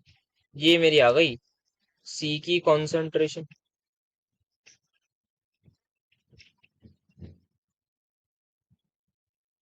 ठीक है, तो ये यहाँ पर अब मेरी पता लग गई कि मुझे ये है मेरी सी की concentration. Now what I need to prove is कि ये वाला स्टेप है क्या, रेट डिटरमाइनिंग स्टेप, ये मुझे यही तो प्रूव करना है। हाँ सर, आपको ये प्रूव करना है, और यहाँ पर कुछ ऑर्डर वगैरह के बारे में दिया नहीं? ठीक है, देखते हैं ना आप कैसे कर सकते हैं इसको प्रूफ, थोड़ा सा सोचते हैं। सो ये जहां से मेरे पास जैसे ही ये आया है, सो दैट मीन्स मेरे पास ए कन्वर्ट हो रहा है बी में, और जो मेरी सी की कॉन्सेंट्रेशन है वो ये है। अब जरा ध्यान से सुनना, अगर ये कौन सा स्टेप है, रेट डिटरमाइनिंग, ये वाला आर डी एस है, मतलब ये बहुत ज्यादा स्लो स्टेप है, यही तो इसका मतलब हुआ। Now let me consider this particular reaction A give me, अगर मुझे सी है, यहाँ पर मैंने ये पर्टिकुलर रिएक्शन ले ली, तो यहाँ पर आप देखना मैं अगर D C by D T निकालना चाहूँ तो वो क्या आ जाएगा मेरे पास, के टाइम्स यहाँ पर ए की कॉन्सेंट्रेशन, और जो मेरा ए है उसकी कॉन्सेंट्रेशन एट एनी टाइम कैसे निकलेगी, तो सर वो आपकी निकलेगी at any time will be equal to, यहाँ इनिशियली होगी ये ए नॉट, फिर फाइनली ये कुछ ब्रेक हो गई होगी। तो अगेन मैं यहाँ पर चाहूँ तो उसको एक्स की टर्म्स में भी लिख सकता हूँ, बट मैं एक्स की में नहीं लिख रहा, तो यहाँ पर ये जीरो होगा। अभी क्या होगा, ए नॉट माइनस, या तो मैं चाहूँ एक्स लिख सकता हूँ, बट यहाँ पर मैं एक्स को इक्वल बोल रहा हूँ सी के, क्योंकि आप देख सकते हैं जो भी मैंने काम करा है पीछे उसमें ये लोग बिल्कुल इक्विवेलेंट ही रहेगा, क्योंकि यहाँ D C by D T, तो एट द एंड यहाँ D X by D T ही आना है। अगर मैं यहाँ पर इसको एक्स ले लूँ, मानते हो नहीं मानते? हाँ सर मानते हैं। अगर मैं इसको एक्स ले लूंगा तो यार D X by D T तो हो गए। हाँ सर, आपको यहाँ पर एक्स ही पुट करना पड़ेगा, तो मैं यहाँ पर अवॉइड कर रहा हूँ उस चीज को। तो ये D C by D T, क्योंकि मुझे इसका एकदम कंक्लूजन वैसा चाहिए जैसा बुक में दिया है ना, मैं वैसे ही कर देता हूँ यार, वरना दिक्कत होगी आप लोगों को। तो डी सी के नीचे आ जाएगा A naught minus C is equal to, बस याद रखना एक्स की जगह मैंने टी सी करा है, कोई दिक्कत ऐसी नहीं है, कभी परेशान होने लग जाओ, रोने आ जाओ मेरे पास, ये क्या कर दिया है। तो इनिशियली टाइम जीरो पर जी जीरो है सी, और टाइम सी सॉरी टाइम टी पर ये आ जाता है। ठीक है, अब फाइनली मेरे पास क्या आ जाएगा, तो यहाँ आ जाएगा मेरे पास L N A naught minus C और यहाँ वेरिएबल है मेरे पास वही आदमी। सो मेरे पास जो आएगा वो आएगा ln a नॉट माइनस सी, किसका, माइनस का, is equal to k T time 0 से सी तक। ठीक है, तो ये माइनस फिर मैं इसको इधर भेज दूंगा ताकि मेरा आसानी रहे। तो ln a naught minus C at C is equal to, वो पुट करा मैंने, माइनस का ln c जब 0 पुट करूंगा ln a naught is equal to minus K T. तो ln a naught minus C बटे a naught will be equal to minus K T. So at the end मेरे पास जो आएगा वो आ जाएगा A naught minus C upon A naught is equal to E raise to power minus K T. जब मैं इसको वो करूंगा वन माइनस वो करूँ, इसको डिनोमिनेटर को सेपरेट करूंगा, तो फाइनली मेरे पास सी की कॉन्सेंट्रेशन आ जाएगी ए नॉट इंटू दिस। इसका क्या मतलब हुआ, इसका ये मतलब हुआ अगर एक रिएक्शन होती जिसमें मैं ए गिव्स यू सी दूंगा, तो मेरी जो प्रोडक्ट की कॉन्सेंट्रेशन है वो आ रही है आपको भी, ठीक है। बट यहाँ पर भी इस रिएक्शन में ये आ रही है, कौन सी में, इस वाली में। अच्छा सर ये क्या हुआ, देखो यहाँ पर ये सीक्वेंशियल रिएक्शन थी, मतलब ए से पहले बी बन रहा है बहुत स्लोली, फिर बी से सी बन रहा है। और ये किस बात पर डिपेंड कर रहा है, ये सिर्फ और सिर्फ किस बात पर डिपेंड कर रहा है कि यहाँ पर ऐसी कोई रिएक्शन होगी। तो बी इसीलिए नहीं हुआ क्योंकि यहाँ पर दैट मीन्स ये हुआ कि जो सी का बनना है वो सिर्फ और सिर्फ ए की कॉन्सेंट्रेशन पर डिपेंड कहीं ना कहीं कर रहा है। तो हम फाइनली बोल देंगे ये हमारा आरडीएस है, जैसे कि वहां पर लिखा हुआ है। 10 बी में कंक्लूड कि ये जो रिएक्शन आपकी आई, ये जो आपका फाइनल एक्सप्रेशन आया, ये एकदम आइडेंटिकल है एज दैट ऑफ दिस, जो अभी अभी हमने अप्रोक्सीमेशन करके निकाला, ठीक है। तो इसी वजह से हम यहाँ पर बोल देंगे जो रिएक्शन है जिसका स्मॉलर रेट कॉन्स्टेंट है वो आपकी कहलाएगी क्या, आर डी एस। तो ये आपका पूरा का पूरा रेट पर डिपेंड है, इस रिएक्शन पे पूरा का पूरा दारोमदार है आपका रेट डिपेंडेंट का। अगर ये रिएक्शन नहीं होती तो हमारा ऐसा सिनेरियो होता डायरेक्टली, इसको भी जो भी के लेना लो। तो अगर ये सिनेरियो हो या फिर ये वाला हो, तो दोनों ही बातें हम देख पा रहे हैं कहीं ना कहीं सेम आ रही है। वो इसी वजह से आ रही है क्योंकि ये बहुत ज्यादा स्लो स्टेप है, बहुत ही ज्यादा स्लो ये चल रहा है। तो सारी की सारी रिएक्शन डिपेंड करेगी एक व्यू वी पर। तो ये हमें यहाँ पर बताना था। अब लिंडमैन मैकेनिज्म में क्या ही लाऊं, चलो ये चलो, अब नहीं करा रहा बिल्कुल, लास्ट क्लास में ही कराया लिंडमैन मैकेनिज्म।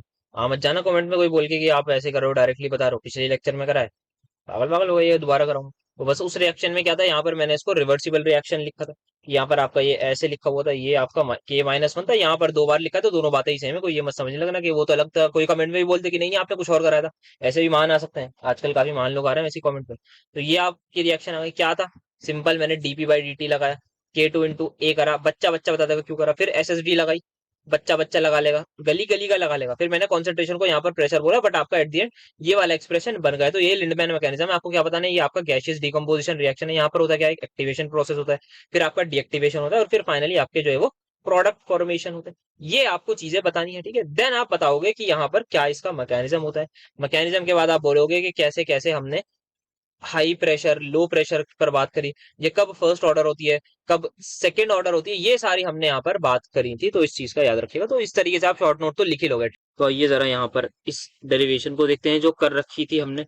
तो यहाँ पर जो हमने देखा था वो ये वाली डेरिवेशन देखी थी, इन सवालों में देखी थी कैसे करी थी। तो सबसे पहले हमने जो बात जो चेंज करा था वो मैंने एक ये करा था कि ये जो के होता है हमारे पास, इसमें जो ई रेस ई की power minus E A by R T लिखते हैं, this is not activation energy, this is some minimum sufficient energy, जिसको हम ई नॉट बोलते हैं। जैसे कि आप यहाँ देख सकते हैं, this is the minimum energy, जो आपकी मिनिमम एनर्जी किसी भी मॉलिक्यूल के पास होनी चाहिए वो आपकी ई नॉट होती है। फिर ए आपकी एक्टिवेशन एनर्जी होती है। बहुत ज्यादा डिटेल में बात नहीं करती, बहुत ज्यादा समझने वाली चीज क्योंकि है ना। तो यहाँ ई नॉट को करके सबसे पहले आपने ई ए को चेंज करके ई नॉट कर लिया होगा, ठीक है जी।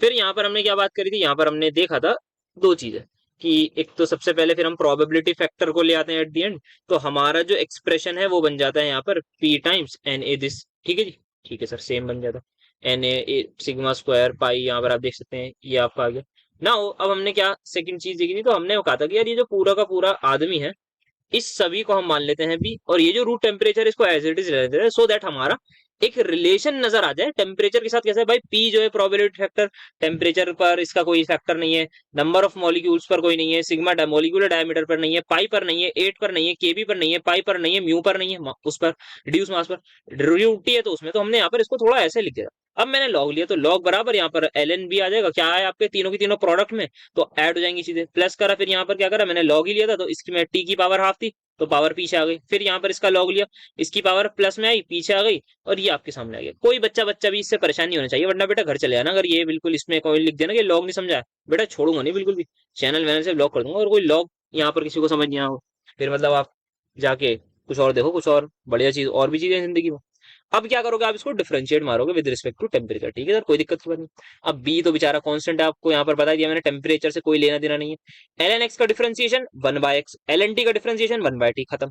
अब यहाँ पर क्या था, T raise to power minus, उसका मैंने डिफरेंशिएट वो मारा, दैट इज डिफरेंशिएट, तो आपको पता है ये बच्चा बच्चा बता देगा, तो यहाँ होता क्या है, पावर पीछे आती है तो माइनस आ जाएगा और ये 1/t² हो जाएगा, वही यहाँ पर सेम चीज हुई। ठीक है जी, हाँ ठीक है सर, तो यहाँ पर भी आपकी ये सेम चीज होगी। देन अब क्या करते हैं, तो आप यहाँ पर आगे चलते हैं। तो ये आपका आपका हिसाब किताब हो गया। अब हमने आगे क्या देखा था, अब हमने आगे यहाँ पर देखा था, अच्छा यहाँ पर ये जो माइनस है इसको अब आप प्लस कर लीजिएगा, क्योंकि यहाँ पर देखा था ना T raise to power minus minus पीछे आ जाता है, तो ये E A by R T square plus 1/t हो जाएगा, ठीक है।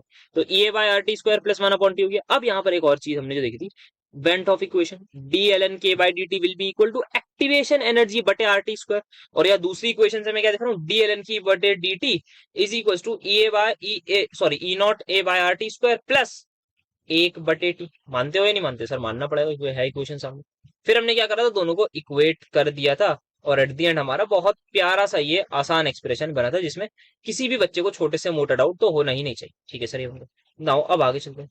अब आगे क्या करेंगे बेटा, तो अब आगे देखना यहाँ पर हमारा जो फाइनल एक्सप्रेशन आया है, तो वो हमारे पास कुछ ये आया है, तो यहाँ पर ये जो आया था, क्या मैं इसको ऐसा बोल सकता हूँ कि हमारे पास इक्वल होता है A E raise to power by comparing with that particular thing minus ये बाय आर टी होता है, हाँ सर। अब ध्यान से देखना एक चीज यहाँ पर मैं करने जा रहा हूँ, ये जो ई नॉट है, यहाँ पर देखो, इसको नेक्स्ट पेज पर होता है, ये E raise to power minus E not A by ना, तो मैं इसको एक्सपोनेंशियल लिख दूँ, ये ना बेटा minus E not by R T, इसमें जरा इसकी वैल्यू पुट करो, ई नॉट की क्या हो जाएगी वो, सर वो हो जाएगी E A minus R T by two, E A minus R T by two, तो यहाँ जरा पुट अगर मैं करूँ तो ये हो जाएगी E A minus R T by two, तो इसको मैं ऐसे क्लोज रखूँ। अब यहाँ पर इसको थोड़ा सा मैं ओपन करूंगा, द मोमेंट मैंने ओपन करा तो एक्सपोनेंशियल एज इट इज, यहाँ पर माइनस का E A by R T will remain as it is, ये क्या हो जाएगा, प्लस का आर टी बाय नीचे टू और ये आर टी, इससे ये उड़ा दो। तो अब जरा ध्यान से देखना, एक्सपोनेंशियल की पावर ये क्या है, दिस और दिस, तो क्या आपको एक लॉग की प्रॉपर्टी पता है कि E raise to power minus E A by R T हो जाएगा, देन मल्टीप्लाई में ई की पावर 1/2 आ जाएगी। हाँ सर बात तो सही है, यहाँ पर लॉग की प्रॉपर्टी आप लगाओगे, तो ये चीज मैंने यहाँ पर बस थोड़ी सी करी है, अब मैंने इसको ए बाय आर टी की फॉर्म में ले आया, और ये जो आपका ई नॉट वाली टर्म थी इसको हम थोड़ा सा सब्सटीट्यूट कर सकते हैं, तो फाइनली जो मेरा के बन रहा है, जो मुझे बनता हुआ नजर आ रहा है, वो मेरा क्या बन रहा था, के बराबर यहाँ, हाँ इसको मैं करूँ ना, P N A pi sigma square A B 8 KB बटे पाई म्यू की power half into √2 into E raise to power 1/2 into exponential की power minus E A by R T. I hope so मैंने सही लिखा हो, लिख तो मैंने बहुत बड़ा दिया, but let me just hope कि सही लिखा, ठीक है। अब के किसके इक्वल होता है, A E raise to power minus E A by R T, क्या ये पूरा का पूरा आदमी आपके सामने ए नहीं है, सर है। क्या ये आपकी ए की वैल्यू आ गई, बट सर यहाँ तो कुछ और है, क्या है देखो जरा, यहाँ में जो प्रूफ करना है वो सर ये जेड ए भी करना है, तो बेटा वही आपका सिंपल है, कोलिजन वो लेके आओ, कोलिजन उसका, तो आप उसकी वैल्यू जैसे पुट करोगे तो आपको डिवाइड करना पड़ेगा N A by N B से। तो आप यहाँ क्या कर सकते हो, यहाँ पर आप एक सिंपल सा काम करो, आप इतने चीज को देखो, ठीक है, यहाँ पर आप मल्टीप्लाई कर दो एन ए स्टार से एन बी स्टार से, सिंपल आप ऊपर भी फिर मल्टीप्लाई कर दोगे एन ए स्टार से एन बी स्टार से, बन गया आपका जेड ए बी, तो आ गया आपके सामने P N A into Z A B बटे N A star into N B star into E raise to power 1/2। क्या ये बात आपको समझ में आ गई, ठीक है सर बिल्कुल आ गई। अब जरा एक चीज ध्यान से सुनना, जनरली ना आपको ना मुझे जेड ए बी का फॉर्मूला याद होगा, सब ये सोच रहे होंगे आप कि ये याद कैसे होगा, बट इसमें अगर मैं बात करूं तो क्या याद होगा आपको, सर याद तो कुछ भी नहीं होगा उसे, पर याद करके जाना यार तुम लोग तो, अच्छा तुम्हारा तो एग्जाम होगा, याद करके जाना भाई, मुंह उठा के मत चले आना। ये वाला तो के वाला तो याद कर रहे हैं, चलो फिर आगे का मैं हिसाब किताब बता दूं, डेरिवेशन तो समझ में आ गई होगी, वैल्यूज वगैरह पुट करी, ए आ गया। अब जेड ए भी लाना है तो आपको क्या करो, आप देखोगे जेड ए भी कैसे ला सकते हो आप, तो आपको हो गया यार पता ही नहीं है हमें, तो आप फिर देखो ना, आपको प्रूफ करने के लिए क्या बोला है उसकी मदद लो। मैंने भी वही देखा, मैंने देखा अच्छा यहाँ जेड ए भी चाहिए, और क्या एक्स्ट्रा टर्म है, यहाँ डिनोमिनेटर में कुछ नहीं है मेरे पास, पर यहाँ सवाल में दे रखा है, तो इसका मतलब मुझे मल्टीप्लाई डिवाइड करना पड़ेगा और वही चीज जेड ए भी बन जाएगी। तो जिसको समझ में आ गई होगी मतलब बढ़िया बात है, आप समझ चुके हो। अब यहाँ पर आओ यार, कितना प्यारा आसान सा सवाल है, देखते ही करूँ या सॉल्व करूँ बताना। मन तो नहीं कर रहा मेरा सॉल्व करने का, पर चलो यार कर लेते हैं। तो यहाँ पर सबसे पहले इधर आते हैं, क्या है ये, दोनों के रेट बराबर है, ठीक है, यहाँ पर ये कांस्टेंट रहा, ठीक है, इसको मैंने इंटू 4 कर दिया, रेट बताना कितना बड़ा, 4 से ही मल्टीप्लाई करें हाँ। सर जी आपका रेट बढ़ गया इंटू 2 टाइम्स, तो इस पे क्या डिपेंडेंट है, इस पे 1/2 की पावर होगी, खत्म। अरे सर ये क्या करा आपने, बस बेटा अब देखते जाओ। सिमिलरली अब यहाँ पर आते हैं, अब क्या करते हैं, अब आप देखो यहाँ पर इससे ये सेम रहा, यहाँ पर ये क्या कर दिया 1/4, अच्छा ये तो मेरा हो गया, इसको तो हमें अब नहीं दिख रहा, अब हमें दूसरे को देखना, अच्छा तो ये सॉल्व करवा के ही मानेंगे वैसे, तो चलो खैर कर लेता हूँ, कोई ऐसी बड़ी दिक्कत नहीं। तो सबसे पहले हम कैसे करेंगे बेटा, आर बराबर के इंटू COCl2 की पावर एक्स इंटू Cl2 की पावर वाई, ठीक है। Then R is equals to, rate मेरे पास यहाँ पर आ जाएगा, इस वाली इक्वेशन को देख लेते हैं। तो रेट मेरे पास आएगा 2.4 इंटू 10⁻³ इज इक्वल्स टू के इंटू 0.04 एक्स बटे 0.04 वाई, मानते हैं, मानना पड़ेगा सर। 4.8 इंटू 10⁻³ बराबर के तो सेम रहेगा, रेट कांस्टेंट है, इज इक्वल्स टू, क्योंकि ऊपर वाले की कॉन्सेंट्रेशन सेम है तो सेम लिख दी, नीचे वाले की क्योंकि चेंज हो गई तो चेंज कर दी, डिवाइड करा, आया 1/2, 1/2 जैसे ही आया इससे ये उड़ गया, और ये वाई आएगा सॉरी पावर, तो ये मेरे पास आ जाएगा 1/4 की पावर वाई। देन यहाँ पर क्या आ जाएगा, इसको मैं लिख सकता हूँ 2 का स्क्वायर, तो 2 का स्क्वायर बेसिकली आपके पास हो जाएगा 2y बराबर 1, वाई आ गया आपका हाफ। अब ये एक्सपोनेंशियल तो यार आता ही होगा सॉल्व करने, देखो ऐसा मत बोल देना कि ये भी सिखाऊं बैठ के प्लीज। अब y1 आ गया, तो अब आप क्या चाह सकते हो, आप चाहो तो इसी भी एक्सप्रेशन में वैल्यू पुट करो और देख लो आंसर आ जाएगा, बट अच्छा के नहीं होगा ना आपके पास, तो नहीं कर सकते, ठीक है। तो आप ऐसा करो, अब उठा लो आप कोई सा एक्सप्रेशन, जैसे कि आप अब ले लो ये वाला, और आपका हमें क्या चाहिए, अब Cl2 चाहिए ना, हमें यहाँ पर क्या चाहिए, अच्छा एक सेकंड, निकाला क्या है मैंने, वाई निकाला सॉरी, Cl2 निकल गया ना, अब हमें ये चाहिए। तो अब आप ले लो यार, ये ले लो, दोनों एक्सप्रेशन की मदद ले लो, या फिर ये ले लो ना, ये और ये, तो ये तो निकल गया आपका, तो यहाँ पर ये कांस्टेंट है, देखो ध्यान से देखना, यहाँ से लेके यहाँ जाने में ये कांस्टेंट, बट यहाँ से लेके यहाँ जाने में ये 4 टाइम, जरा रेट देखना कितना हुआ है? बता दो, बच्चा बच्चा बता देगा, ये 4 टाइम्स है, 4 से मल्टीप्लाई करोगे तो इसमें कितनी आ जाएगी, 1 आ जाएगी। नहीं समझ में आया, करके देख लेते हैं, काफी बच्चों को आ गया होगा मुझे भरोसा है अपने वालों पर। तो अब मैं पहले इसकी और इसकी मदद लेने जा रहा हूँ, तो आओ जरा, कहीं पर है यही कर लेता हूँ चलो। 4.8 इंटू 10⁻³ बराबर के इंटू 0.04 क्या है एक्स इंटू 0.16 की पावर, आप कुछ भी ले लो 1/2 ये, क्योंकि अब तो आई गई, 1.92 इंटू 10⁻³ इज इक्वल्स टू के टाइम्स 0.16 की पावर एक्स एंड 0.16 की पावर 1/2। उड़ा दो, उड़ा दो, उड़ा दो, जय हो।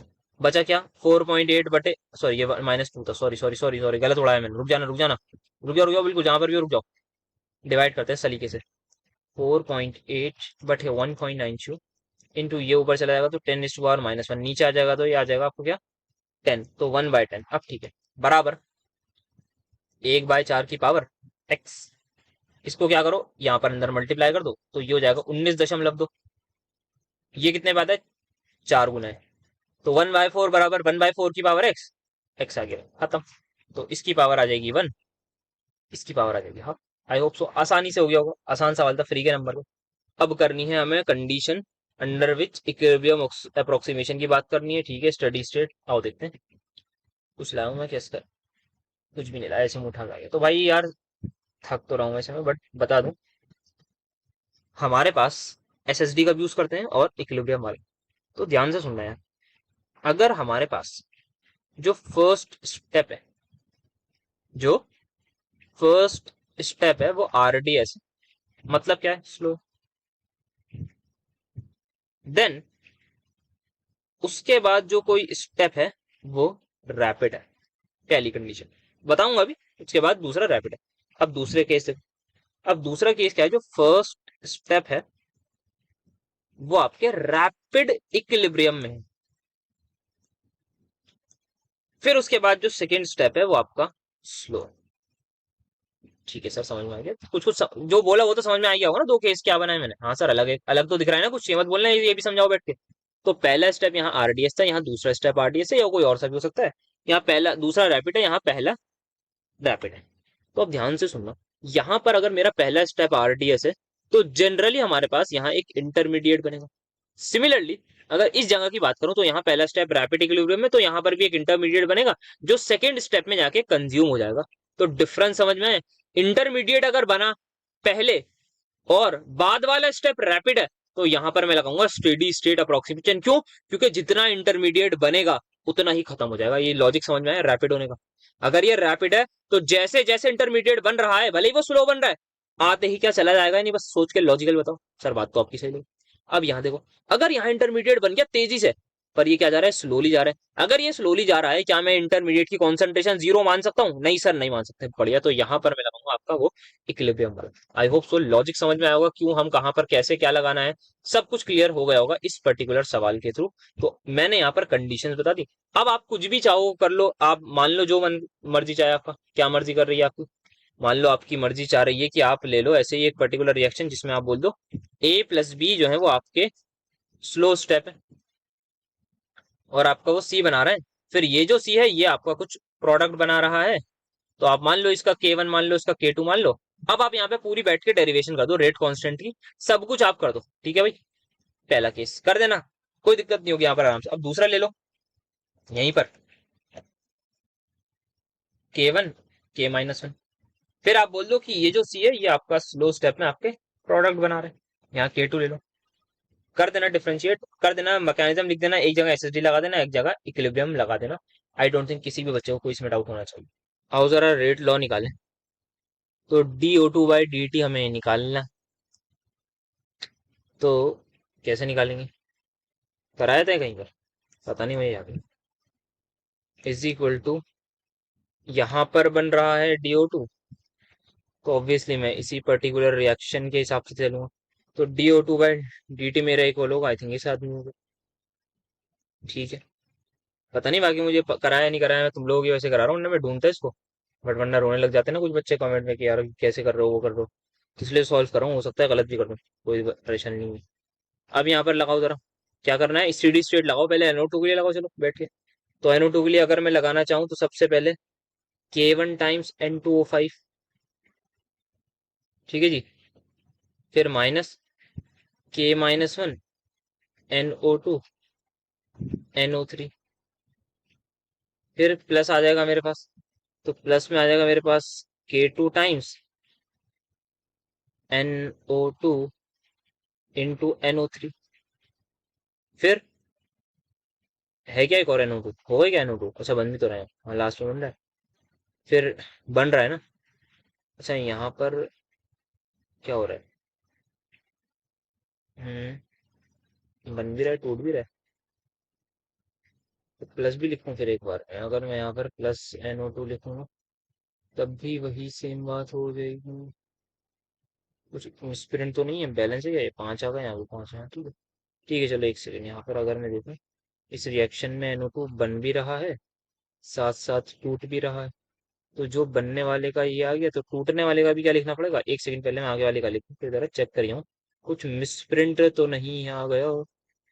NO, तो यहाँ पर अच्छा मेरे पास यहाँ 2 से मुझे मल्टीप्लाई करना पड़ेगा। सो हाँ, मैंने इस सवाल को अब जरा रोक के ट्राई करा। तो द पॉइंट इज, मैं यहाँ पर NO2 के लिए लगा रहा हूँ SSD, फिर मैं ऑब्वियसली लाऊंगा अपने दूसरे वाले आदमी के लिए, दैट इज NO3 के लिए लगा दूंगा, एंड सो ऑन, ऐसे हिसाब किताब चलेगा। बट आई जस्ट ऑब्जर्व यहाँ पर इसको सॉल्व करने के बाद, यहाँ पर मैं अगर NO2 के लिए SSD लगा रहा हूँ, देन NO3 के लिए लगा रहा हूँ, उसके बाद मुझे NO के लिए अगेन लगानी पड़ रही है। तो तीन तीन SSD sorry steady state approximation लगानी पड़ रही है। बट जो KL कपूर साहब में सोल्यूशन दिया हुआ है वहां पर ये है कि आप एक बार NO के लिए लगा और एक बार आपसे उन्होंने NO3 के लिए लगवाई। आई थिंक ये किसी ने मुझसे डाउट भी पूछा था कि हमने NO2 के लिए क्यों नहीं लगाया, तो वो यहाँ पर मैंने करके देखा है, और आई थिंक काफी लंबा जा रहा है वो। तो 3 के लिए लगानी पड़ रही है हमें, और जबकि हमारा 2 से ही काम हो रहा है, ये मैंने देखा है। अब ये हमें मतलब किसी को नहीं पता लग सकता कैसे होगा। मतलब आप, मैं भी अगर एक नॉर्मल ह्यूमन सोचूं तो मैं भी एग्जाम में NO2 के लिए लगाने बैठ सकता हूँ, बिल्कुल बहुत हाई प्रोबेबिलिटी। तो ये कौन लोग कर सकते हैं? जिन्होंने पहले सवाल करा होगा ये वाला, वही लोग कर सकते हैं। तो आइए अपना वही सही आदमी के लिए अब SSD लगा के करें। तो अब आइए जरा यहाँ पर सही लोगों के लिए लगाते हैं। तो अब यहाँ पर मैं लगा लेता हूँ सबसे पहले NO के लिए। तो NO की अगर मैं बात करूँ तो पहले आ जाएगा K2 into NO2 into NO3। फिर NO के लिए लगाता हूँ तो प्लस K3। ये माइनस का नहीं आना चाहिए, नहीं नहीं, ये वाला आना चाहिए ना माइनस का, यहाँ टूट रहा है। -K3 into NO3 is equal to 0। अब क्या करेंगे, NO टू से ये वैसे उड़ जाएगा। पहले मैं उस दूसरे आदमी के लिए लगाऊं तो दूसरा आदमी कौन था हमारे पास? NO3। NO3 की यदि हम बात करें तो पहले स्टेप में वो बन रहा है, फिर रिवर्सिबल वाले में वो टूट रहा है, फिर निचले स्टेप में अगेन टूट रहा है, फिर अगेन उसके निचले में भी टूट रहा है। ठीक है सर जी। अब यहाँ पर आप एक चीज देख सकते हैं क्या, कि कि हमने क्या करा था, याद दिलाना। कौन दोनों लोग बराबर आ रहे हैं आपके यहाँ पर? ये दोनों लोग बराबर आ रहे हैं, हाँ। तो आप देख सकते हैं ये आपका जो है वो इसके ही इक्वल आ रहा। या हमने रिएक्शन को ऐड वैड करा था क्या मैंने कुछ? सो फर्दर अगर मैं पहली रिएक्शन से देखूं तो पहली रिएक्शन से मेरे पास K2/K3 आ रही है NO की। तो यहाँ से तो मेरे पास एक रिलेशन आ रही है NO, इससे ये उड़ जाएगा। तो मेरी NO2 की कॉन्सेंट्रेशन आ रही है, या NO की भी निकाल सकता हूँ। तो NO2 को मैं यही रहने देता हूँ, तो ये K2/K3 बराबर NO। एक रिलेशनशिप यहाँ पर ये मैंने सेट करी है। Okay, then further what else we can do. अब हम यहाँ पर बात करते हैं किसकी, NO3 की। इसको भी 0 के इक्वल पुट करा। तो अगर मैं NO3 के कॉन्सेंट्रेशन की बात करूं तो यहाँ पर ये आ जाएगा। इन सभी माइनस वालों को मैं उस साइड भेज रहा हूँ, इस साइड क्या बचेगा सर? आपका K1 इंटू N25। हर एक जगह पर NO3 के साथ कुछ कुछ है, तो उन्हीं को मैं ऐड में लिखूंगा। कर लेना भाई, देख लेना, इसको मत रोने आ जाना कि ये नहीं करा। बेसिक मैथ्स है। मैं बिल्कुल, मेरे सामने अगर कोई आके बोले ना कैसे वो, एक आध तमाचा रसीद दूंगा। और अगर आपके सामने भी कोई बोले तो आप भी प्लीज उसके एक आध तो रसीद के आइएगा। ज्यादा जोर से नहीं बता, वायलेंस वायलेंस में विश्वास नहीं रखता। ये आ गई मेरी NO3 की कॉन्सेंट्रेशन। तो सर क्या हुआ, NO3 की आ गई और NO की आ गई। क्या करना है, पुट करना है, और क्या करना है? तो आओ जरा वैल्यू पुट करें। अच्छा, उसको अगर करने से पहले NO को भी यहाँ पुट करते जाते हैं, NO एक ही जगह ना। तो NO को अगर यहाँ पर मैं पुट करूंगा तो NO को जरा देखना क्या आ रहा है, साफ सुथरा बन जाएगा थोड़ा एक्सप्रेशन। तो NO का मैंने पुट करा, ये K2, ये K3, ये NO2 आ गया। मजा आया या नहीं आया? इससे ये उड़ाओ, अरे सर ये दोनों ऐड होके 2 हो जाएंगे, क्या बात है। तो NO3 मेरा बहुत साफ सुथरा हो गया। तो इतना तो सोचा भी नहीं था। K-1 into NO2 plus 2K NO2। क्या गया है सर जी? NO3 की बात पुट करना जरा इनिशियल रेट में। इनिशियल रेट क्या था? DO2/dt बराबर K2 into NO3 into NO2। तो NO3 की जरा पुट करना, K2 है, NO3 जरा पुट करो। कर रहे हैं सर।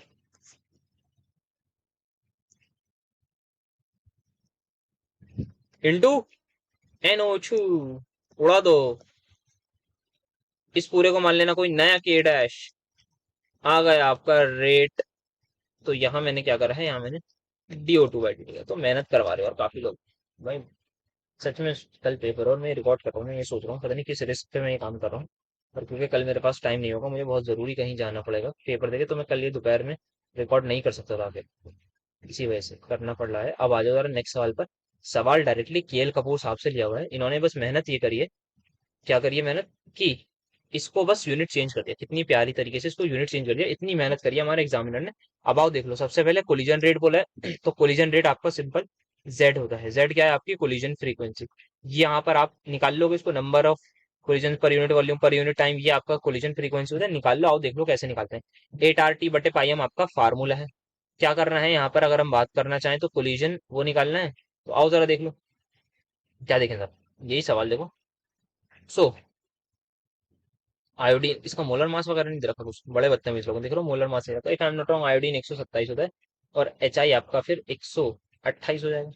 है नहीं है? लग रही है बात लॉजिकल? सर लगनी तो चाहिए। हाँ चलो आगे देखो वो। आओ। तो एक ये पता है सिग्मा क्या होता है? सर सिग्मा आपका मॉलिक्यूलर डायामीटर है, और आई थिंक वो गिवन है, हाँ कोलिजन डायामीटर आपका गिवन है। तो इसको आप कर लेना बेटा मीटर में। तो मीटर में आप इसको कर लोगे। ठीक है सर, यहाँ पर हमने मीटर में करके पुट करा हुआ, हाँ देखो यहाँ पर ऐसे मीटर में कर लेना, शाबाश। ठीक है सर, और यू आपको कैसे यहाँ से निकाल लो, अंडर रूट आर टी बाटे पाई एम। आर क्या है? Sir are 8.314। टेम्परेचर आपको यहाँ 500 दे रखा है, तो बेटा 500 लिखूंगा मैं यहाँ पर। बटे पाई क्या है? सर पाई 3.14 है। मास आपका ये मोलर मास आ गया चाहिए, ठीक। इज इक्वल टू ये आपकी रूट मीन आ जाएगी, यहाँ पर बस रूट 500 होगा, थोड़ा बहुत डिफरेंस आएगा, कोई बहुत ज्यादा नहीं, शायद 320 तक हो जाएगी, और ज्यादा से ज्यादा मतलब आई डोंट नो कितनी होगी वैसे। तो ठीक है, जितनी भी होगी, बहुत खास डिफरेंस नहीं आने वाला। ठीक है सर। अब क्या करना है?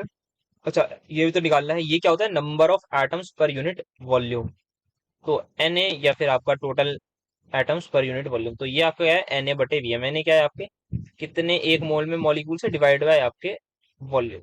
तो वॉल्यूम की अगर हम यहाँ पर बात करें, तो वॉल्यूम यहाँ आप कैसे निकालेंगे, पीवी बराबर एनआरटी। कैसे? PV is equals to NRT. तो एन ए आपके पता ही, आपके नंबर ऑफ एटम्स होते हैं पर यूनिट वॉल्यूम। तो वहीं से हमने एन ए बटे वो लिखा। तो ये आपका आ गया। तो ऐसा अगर सवाल आएगा तो इसी तरीके से करना है, और आ सकता है अगर पेपर डिफिकल्ट बनाना है तो ये सवाल आ सकता है, रट के चले जाना कैसे करना है, ज्यादा वो मत बनो। तो एन निकाल लिया आपने, हाँ sir, PV equal to NRT लगा के यहाँ वॉल्यूम लगा दी, और ये आपका आ गया। तो वॉल्यूम आपकी क्या है, आर टी पी। ठीक है, आर टी बाई पी के इक्वल। नंबर ऑफ मोल्स आपके क्या है, वो हमने वन ही लिए होंगे। वन नहीं है क्या नंबर ऑफ मोल्स?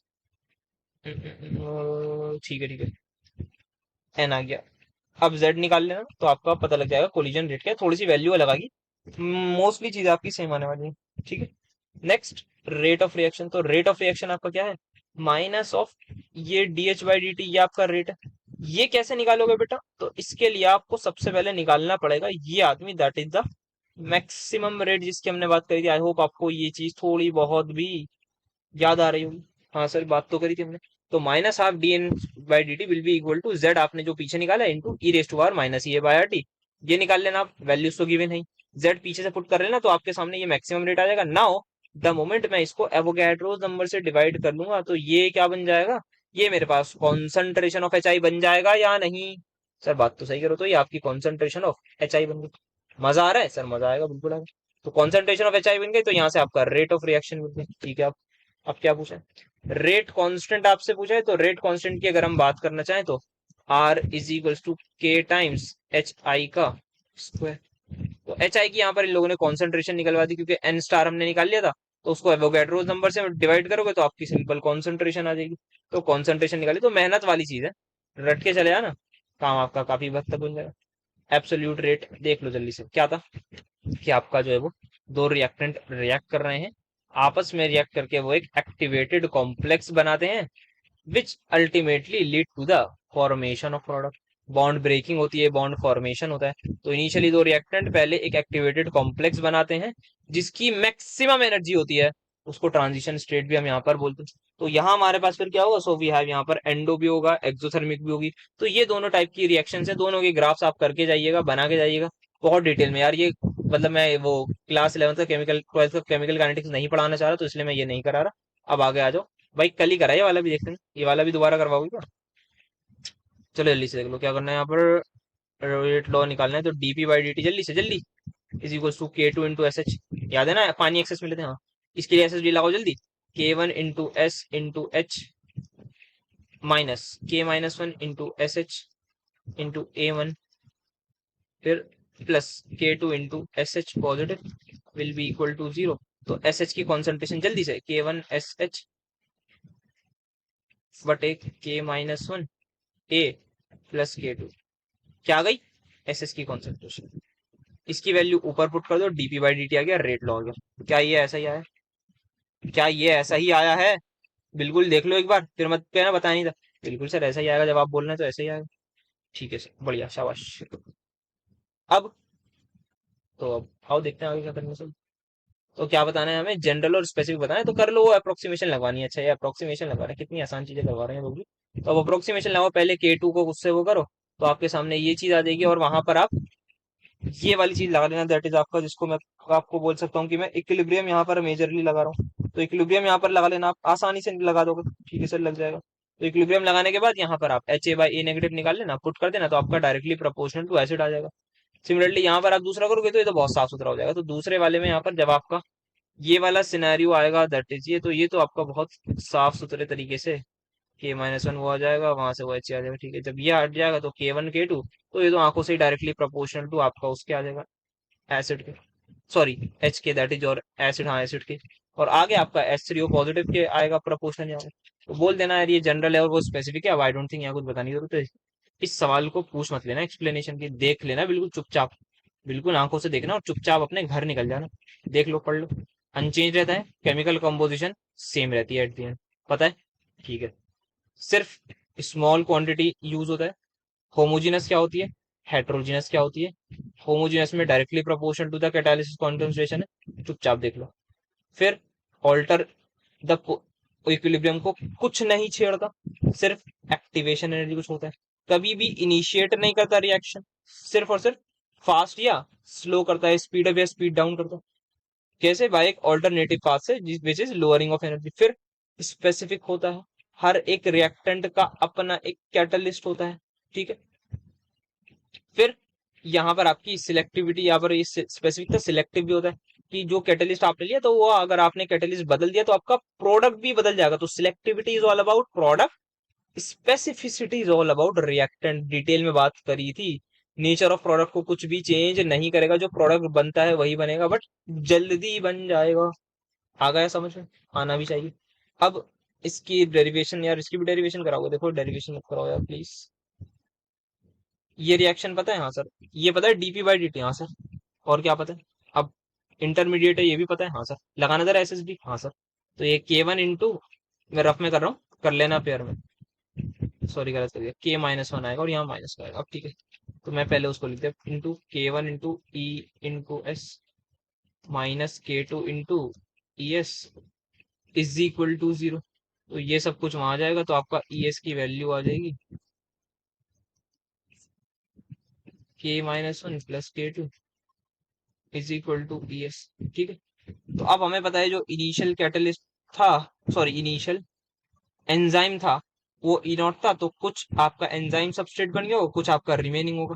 तो यहाँ से हमने फिर एक इक्वेशन बनानी स्टार्ट करी थी। तो इक्वेशन लेके आया क्या, पेज किस पेज पर है, ठीक है। तो यहाँ से हमारी क्या इक्वेशन थी, ये वाली, तो पहली इक्वेशन। फिर हमने क्या करा था, यहाँ से ई की वैल्यू को कर दी। देन हमने क्या करा था, आप आगे देख सकते हैं, यहाँ पर हमने ES में यहाँ वैल्यू पुट कर दी थी। तो ES, ई की वैल्यू सबसे पहले हमने यहाँ पुट करी। फिर यहाँ से एक और इक्वेशन बनी थी, वो कहाँ गई, KM से बनाई थी हमने। तो यहाँ पर आपके सामने ये जो ES है, इसको हमने सबसे पहले थोड़ा सा अलग करा था, दैट इज इस K1 को मैं डिनोमिनेटर में ले आया था और यहाँ पर मैंने KM मान लिया था। फिर मैंने इसको इधर उधर सब्स्टिट्यूट करा बहुत आसान तरीके से, ये तो बच्चा बच्चा कर लेता है। और फिर मैंने अगेन एक और ES की निकाली वैल्यू ना, ये जो वैल्यू है ये बहुत सलीके वाली है, क्योंकि उसमें इनिशियल एंजाइम कॉन्सेंट्रेशन है, इसमें सबस्ट्रेट कितना प्रेजेंट है एट एनी टाइम वो प्रेजेंट है, साथ में मिकेलिस कांस्टेंट जो कि एक सिंपल रेशो है वो प्रेजेंट है। तो अब क्या करेंगे, अब यहाँ पर हम वैल्यू को पुट करके और अपना फाइनल रेट लिख देते हैं। तो फाइनल रेट आपका क्या आता है, वो आप देख सकते हैं, यहाँ पर ये आता है। सो अब यहाँ पर इन्होंने बोला है कि आप एक्टिव साइट और वो करो। तो भाई ये वाला सवाल जेनुअनली मुझे नहीं पता था एग्जाम में पूछा गया है। मैंने जब पढ़ा रहा था तो मैं इसको बिल्कुल भी दिमाग में नहीं था कि एग्जाम में पूछा गया, बस मैंने बता दिया था कि on the basis of active side और ग्राफ के थ्रू डिस्कस करो आपका रीजन क्या होता है, कि आपका जो फर्स्ट ऑर्डर होता है फिर वो जीरो ऑर्डर बन जाता है, तो आप सिंपली ग्राफ सबसे पहले बना दो। ग्राफ में आप बताओगे कुछ कुछ चीजें, जैसे कि आप Vmax प्लॉट करोगे, जैसे कि आप Vmax/2 पर जो सबस्ट्रेट की कॉन्सेंट्रेशन होती है उसको प्लॉट करोगे, और आप बता दो कि मिकेलिस कांस्टेंट। अब आप आओगे पहले, अब आप सबसे पहले यहाँ अप्रोक्सीमेशन लगा लेना, तो कि एक आपका जो है सबस्ट्रेट बहुत कम है, एक में आपका सबस्ट्रेट बहुत ज्यादा है, तो दोनों इक्वेशंस आपके सामने है। तो सबस्ट्रेट बहुत ज्यादा होने का क्या मतलब है बेटा, सर जी सबस्ट्रेट बहुत ज्यादा होने का ये मतलब है कि बहुत भारी मात्रा में सबस्ट्रेट की कॉन्सेंट्रेशन बढ़ गई, और एट दिस मोमेंट हम देख सकते हैं रेट क्या हो रहा है with respect to substrate, sir वो तो जीरो हो रहा है। इसका मतलब है सबस्ट्रेट की जब कॉन्सेंट्रेशन मेरे पास बहुत हाई है और मैं फिर और हाई करता जाऊंगा तो कुछ फर्क ही नहीं पड़ रहा, तो क्या वो ये मोमेंट नहीं है कि इस पर्टिकुलर पॉइंट के बाद, इस पर्टिकुलर कॉन्सेंट्रेशन के बाद, अगर मान लो ये 5 मोलर है, आप 6 मोलर 7 मोलर 8 मोलर कर दो, रेट पर फर्क ही नहीं पड़ेगा, रेट जीरो ऑर्डर रहेगा। बात तो सही है। सिमिलरली पीछे आओ, यहाँ पर क्या है, जब आपका सबस्ट्रेट बहुत कम हो, जैसे कि ये वाला पॉइंट, तो इस पर्टिकुलर पॉइंट पे मान लेता हूँ मैं 0.1 मोलर, फिर 0.2 0.5 यहाँ पर है, तो आप यहाँ पर ये देख सकते हो कि जैसे जैसे हमारा थोड़ा सा आगे जा रहा है, जैसे जैसे हमारी सबस्ट्रेट की कॉन्सेंट्रेशन बढ़ रही है, वैसे वैसे आपका ये रेट डायरेक्टली प्रोपोर्शनल हो रहा है। दैट मीन्स आपका फर्स्ट ऑर्डर।